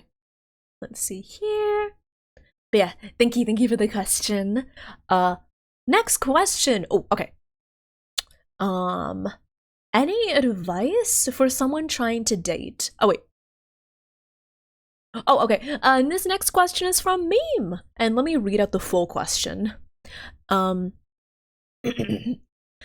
someone who never really considered dating before, mainly because of self-esteem and just lack of interest, but would like to try once all my college and job search chaos is over and I have some stability going. That's a good choice. Any advice for someone trying to date for the first time with very little experience talking to women? Okay, I think one of the hardest part about trying to date is putting yourself in a situation where you can be around other people. Because in school it's easy, right? Like when you're in school, when you're in college, it's easy. You just have people all around you. There you go. Ta-da. But one piece of advice is to try to put yourself in a place where you can meet people in general, not just women, but people. So, for example, you can go to local shops where people go to, you can join like local groups, for example, like local gym groups, local, I don't know, like what do people do these days? But yeah, go to places where you're encouraged and you can socialize with other people of your own age. Don't try to meet people at work. Don't do it. That will not work out for you. I mean, it might, but like, it's just not going to work out most of the time. So point one, try to find groups where you can hang out with other people. 2, my personal advice, and what I've repeated a few times throughout the stream, in my opinion, the best relationships are built on friendships. So get to know people of all genders, not just women, make friends, and talk to people. Yeah, talk to people, be kind, be respectful, and make friends first. Communication is key. Easy is not easy. I say it's not easy. If you find it easy, good for you. For me, it's not easy. And I feel like it doesn't naturally come easy, but you have to practice for it. It's not easy for a lot of people, let me just say. It's not easy for a lot of people. The way that I was raised, it is the most difficult thing for me to do. And I've been getting better at it, but I can confidently say it did not come naturally for me. Not at all. Just be chill and confident? Yeah. I say that in terms of people, what was it? In terms of people, like, in terms of talking to women, yeah, what Broshi said, just be respectful. Respect women, just treat them like people, you know? I feel like a lot of creepy guys, and I feel like a lot of creepy guys, tend to treat women as just potential dating partners. Don't do that. Treat them like people, right? There's a difference, you know? Treat them like people. Treat them like possible friends. Yeah.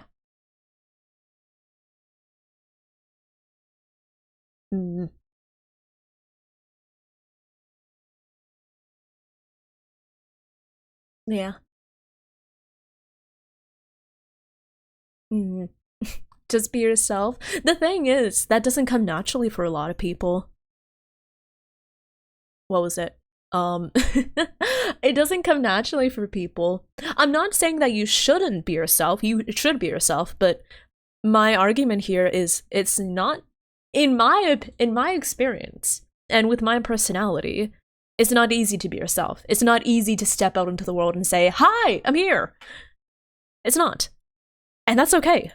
If you find it easy, great for you, I'm glad. But if you're anything like me and don't find it easy, I promise it will get easier with time and with practice, you know?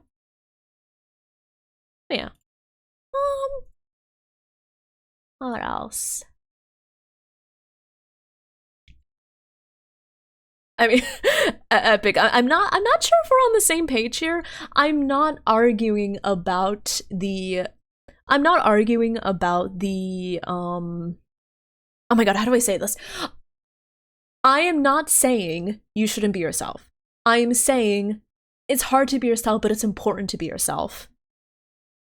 And I'm not saying it applies to everyone, but I'm saying that it applies to me, and if it applies to you, that's okay too. You know? Does that make sense? Also, Defo, thank you for the follow. Welcome on in. I hope you enjoy your time here. Welcome, welcome. But yeah. I guess, I don't really know what else I have to say about the topic. But I guess overall, just place yourself in social situations where you can talk to people, get to know people, start out as friends, and be yourself, be kind, and be respectful. Yeah. Okay. we actually have a few more questions after this, but I didn't make them into really pretty slides like you see here, so I'm just gonna take these away. I'm sorry. I don't have pretty— what the— you know what? Maybe I should put this on a slide to call someone out. Hold on, give me a second. What is this? Okay, hold on. Hold on 1 second here. What is this? Okay, go. Export. Hold on.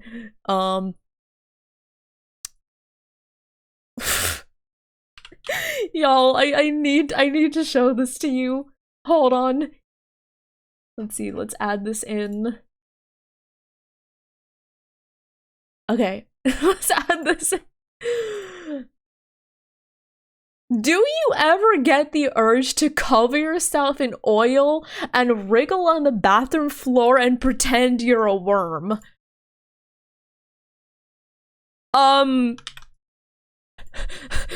No?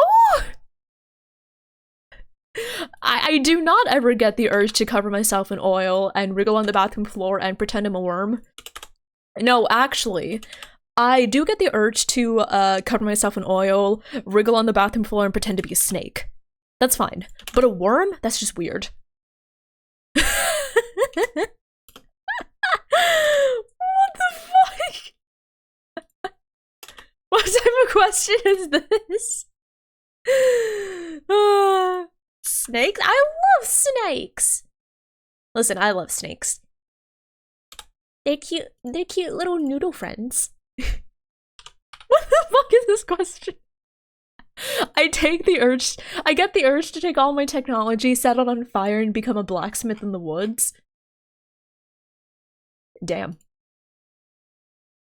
I mean, respect, I guess. Hold on. I'm gonna prepare like the last few questions then in that case.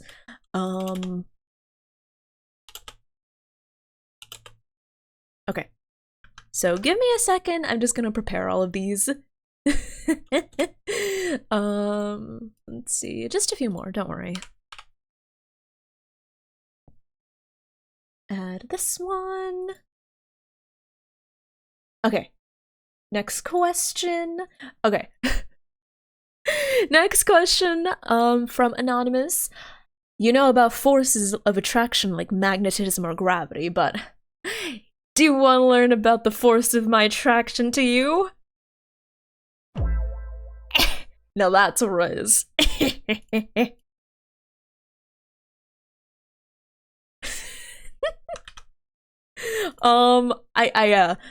You know what?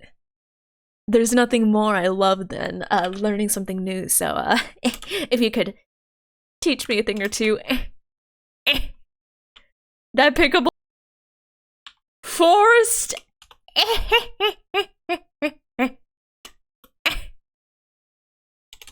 Hey, I respect it. Okay. Let's see here. So I'm getting the next question set up. Okay.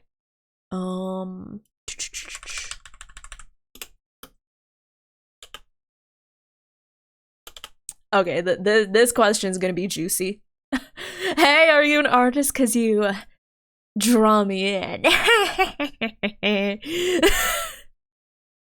Okay. Next question. What do you think? Oh wait. Daigo asks, what do you think about dating groups like those on social media? Okay, let's see. I don't enjoy dating groups myself. I don't feel like they're going to work out for me. So I guess, honestly, just like, not for me, but if you want to try it out, then try it out with low expectations, maybe? Yeah. I don't wriggle like a worm, I wriggle like a fish. I'm gonna be honest, that sounds like the lyrics from like a song or something. Dating groups? I don't know much about them, to be honest, but I have heard about them in not as much detail. Let's see here. I really can't say anything else on the matter, to be honest. I know nothing about I know nothing about like dating groups or like dating apps either. Yeah. It's like I say, I always believe in like friendship coming first. So is kind of like the opposite of what I prefer, so I never really interacted with it. Yeah. Okay. Let me add a few more questions in because I'm working on getting these. I'm working on getting these added in. Next and next. Okay. Let's see.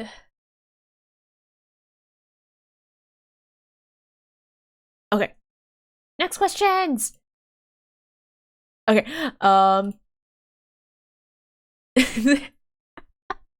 From not a rogue shill for real. I met a girl and we were talking. Things are going well, but when I mentioned rogue energy, she said she hates the stuff. Is that a deal breaker? Yes, it is. Because the only way somebody could dislike rogue energy, well, the only way somebody could dislike rogue energy would be if they had no scent or taste whatsoever. You can get 20% off your order with my code REVITY. Smile, wink, wink. Who did that, by the way? Who's not a rogue shill for real? Thanks. Hold on. What are you humming about? How dare she hate rogue energy? I know. Couldn't be me. Oh. Okay. We have a few more questions that I don't have on the slideshow, but I will say them out loud here. Let's see. Next question. Hi, Revy. Old as heck geezer here. Never dated or even had anything remotely romantic ever happen in my life. Don't know how to start or where to begin or anything. And I feel like I've missed all of the best years and just old expired cake here? No, you're not old expired cake. What?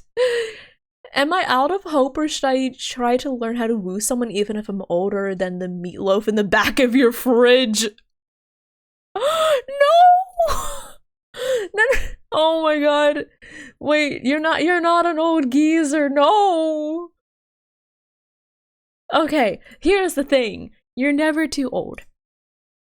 You're never too old to date. You're never too old to find love. I feel like these days people are waiting and holding off on relationships until later than they used to. I don't know. I just like, for me, I feel like that's the case. So I feel like it's never too late to try. I feel like it's never too late to get out there into the world, right? Told today at a 27. The thing is, there's no time limit. There's no like expiration date, right? Yeah, there's no like expiration date. There's no like, oh, if you don't date by so and so age, you'll be an old hag forever. You know? There's an expiration date. There's no expiration date. No, besides you dying, of course. Okay, well, technically, I guess there is an expiration date, but like, you know.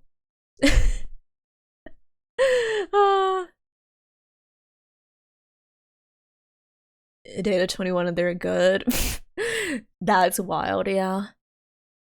I just say date when you feel like you're ready.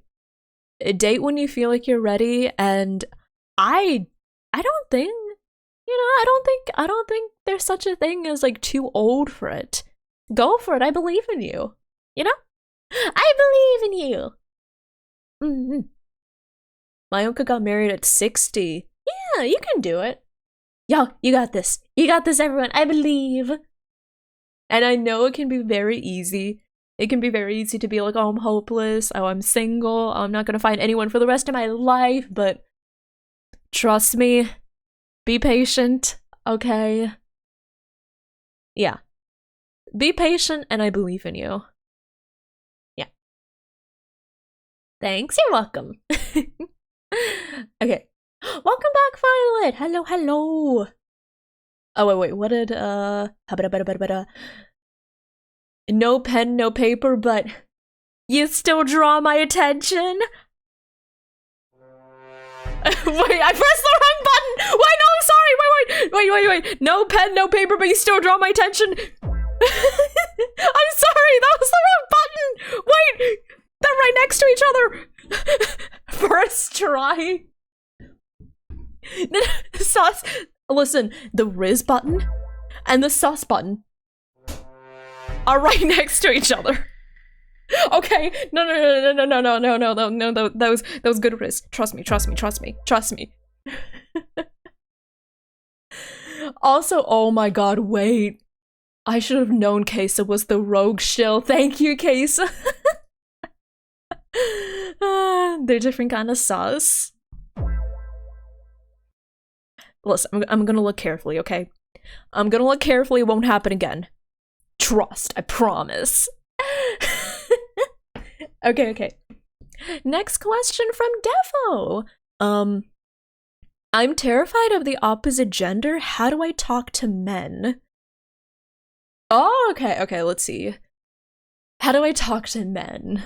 I feel like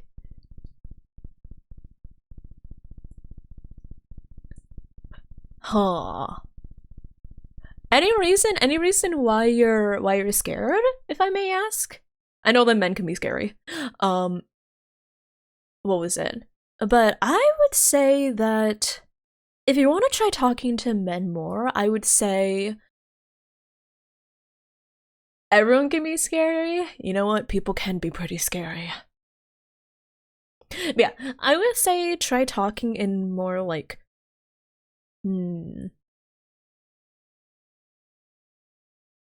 just talk to men is easy. I feel like men as a whole can be very straightforward. They're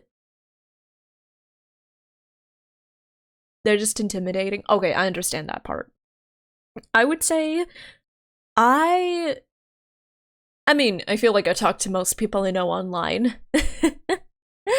But like I feel like a lot of guys do crave kind of like that emotional closeness, I guess.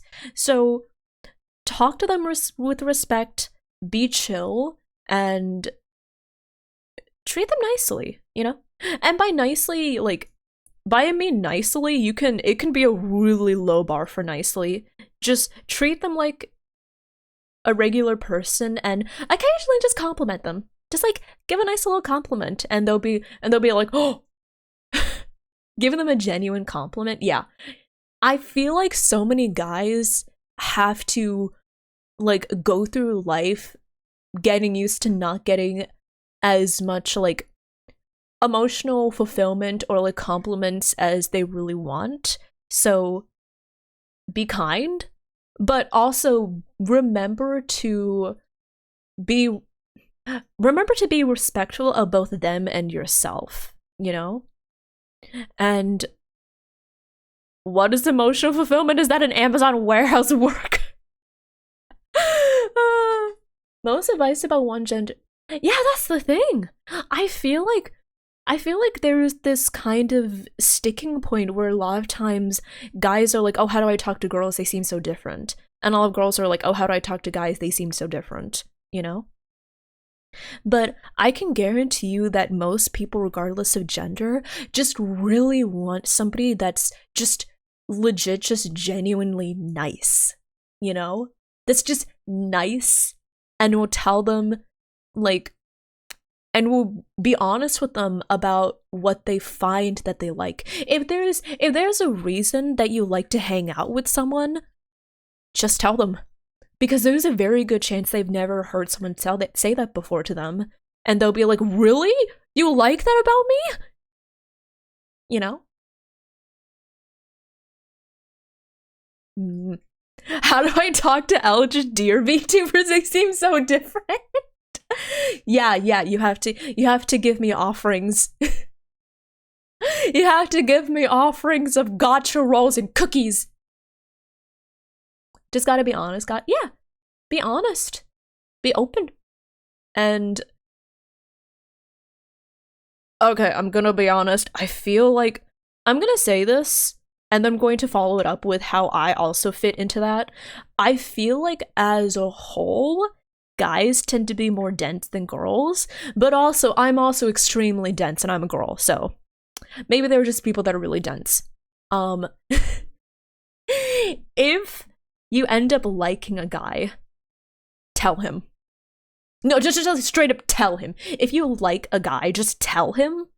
Because a lot of the times he'll either be too dense to realize, or if he does realize, he might hold off from saying anything because he doesn't want to be seen as like a creep, you know?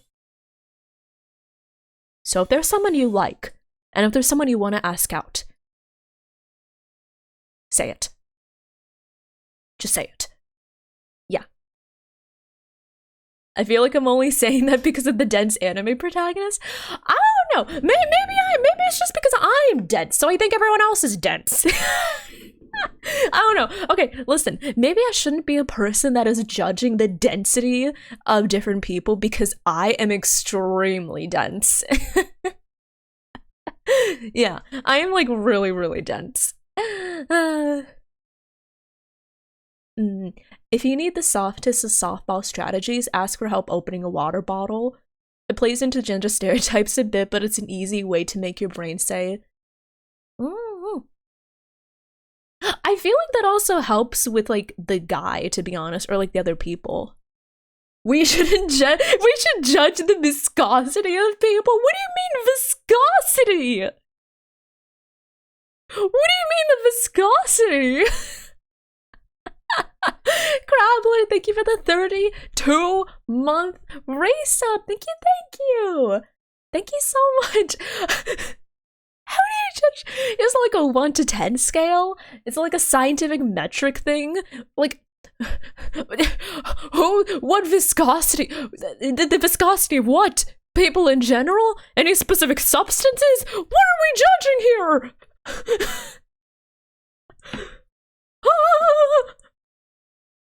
Damn, you're looking viscous today. What the fuck does that mean? Oh, wait. Hey, gorgeous. Have you always been so viscous? Hey, beautiful. You know, not as many people are as viscous as you are.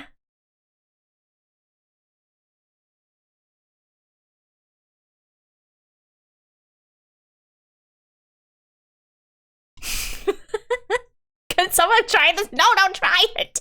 Don't try it! Don't do it! Should I get him to help me hunt eldritch deer? No!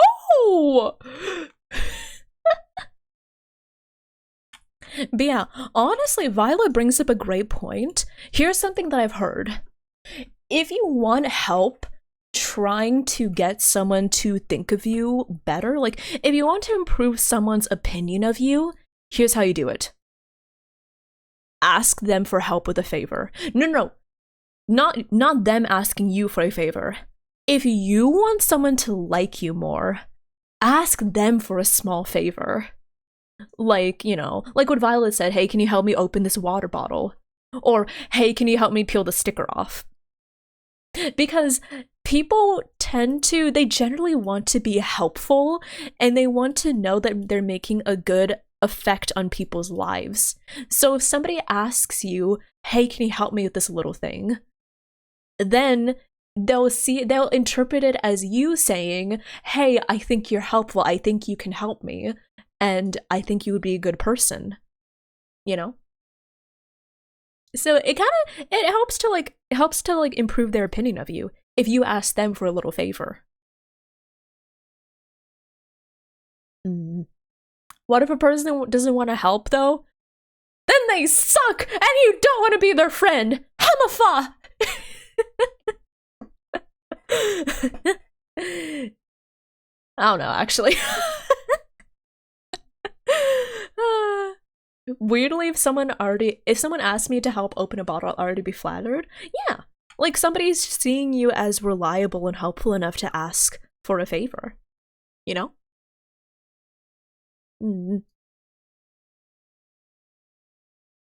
But yeah. Do you know the difference between history and you? History is the past and you're my future. Oh ho ho ho! I don't know what the word means. Wait, viscous? You know, viscous. God, I said it like 3 times to stop sounding like a real word. Ugh. Also, Epic, I do see some of them. I do miss some of them, but that's because, you know, I'm busy with the advice stream. Yeah, I do see them when I can. Oh, hi, Belle. My cat's here. Hi. Hi. Boop. Boop. Okay. Gotta make the man feel useful. You don't have to. I mean, it's just like a nice little trick, you know? Not a trick, but like tips and tricks. Nice little, huh? But yeah. What do I want in a man? I feel like what I want is like kind of the same as what a lot of people want, you know? I'll say I kind of feel like it's the same. Like with anyone I'd be interested in, I feel like I would want someone that's just respectful, matches my energy in giving attention, cuddly. Raiders, welcome on in. Welcome, welcome. Hello, Raiders. Hello, everyone. Maraxi, hello there. How was your stream? Hello, hello. How was Silk Song? I hope it went well. Raiders, for those of you who are new, my name is Revity. You may call me Rev or Revy.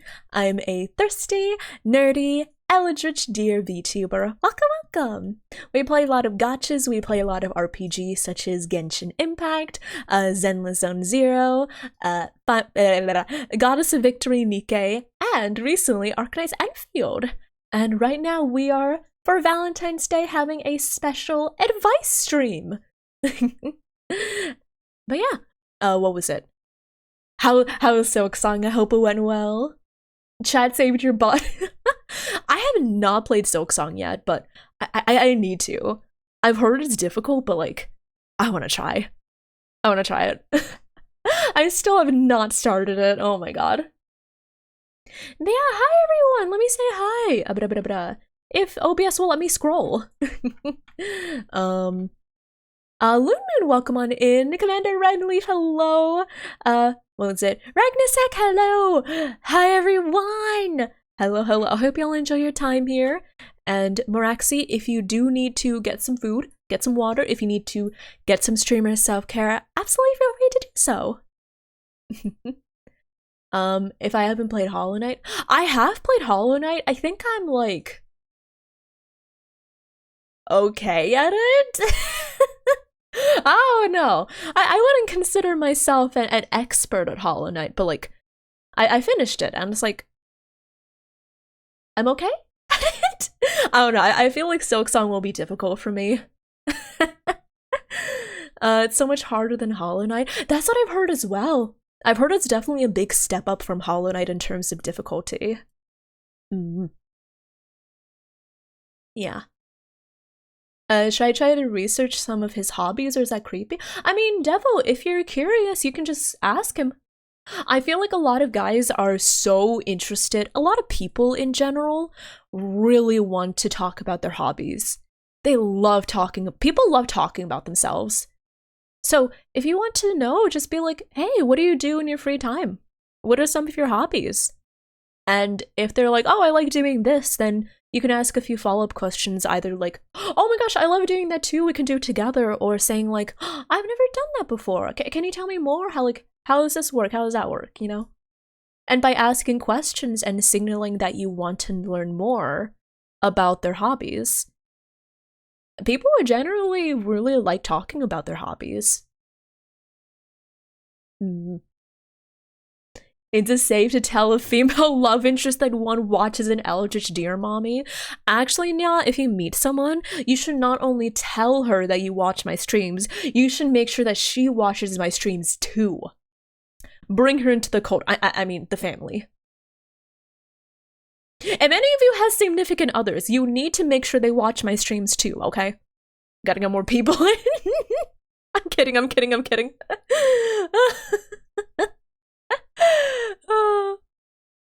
I'm kidding.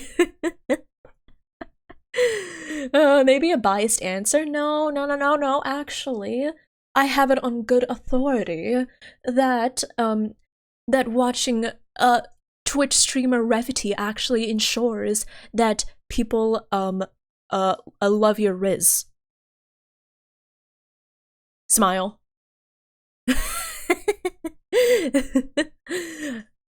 Smile. Calling my partner from his D&D session. Yes. Oh my god, it's working already.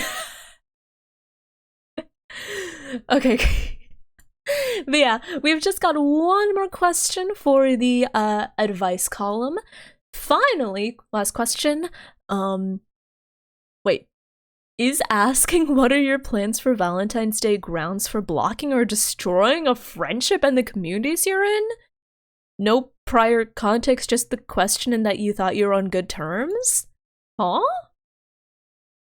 Wait, is this coming from a person that asked about someone's Valentine's Day plans and got blocked or something? I mean, that seems a little unusual to me. I guess all I can say is that definitely seems like something strange happened there. I feel like most people can probably agree that that sounds really weird. I would say if that happened to you, then probably just let go of the friendship, because if it's so fragile as to only take one mention of Valentine's Day for someone to block you, then I don't know if you would really want to be friends with them. Women can be. They didn't even say the gender. I mean, to me, it kind of implies that, like, somebody asked, like, a friend, hey, what are your plans for Valentine's Day? And the friend just blocked them. Which I feel like most of us here can agree that it definitely seems strange. Yeah, I would just say that seems really weird. Probably let go of that friendship then, because are you sure you would really want to be friends with somebody that you have to step on eggshells around? It definitely seems like an eggshell moment. Yeah. I can fix some stuff. Side effects may include sacrifice to the cult. No. Not the cult. The family. The close and tight-knit family. There's not enough information. Yeah. I don't think I can say anything more specific without knowing, like, the situation or what happened, other than, like, a vague theoretical. But yeah. Like, in general, you don't really want to be friends with people where you have to step on eggshells around them just to make sure you don't, like, upset them with one, like, small thing. Which I know is rich coming from me. I can be very sensitive. But I don't know. That just seems like a very, extreme reaction. Yeah. But yeah. Oh, also, Zach, I think I'll do that another day. Yeah, I think I'll do that another day. Maybe when I'm playing Genshin. I still haven't watched the Genshin livestream. I feel like I need to do that sometime soon. I feel like maybe I'll do it on my own time. I feel kind of bad for not reacting to the Genshin livestream on stream, but I'm just like, I don't know if I can react to it on stream. Maybe I'll try to make some time for it, I guess. We'll figure it out.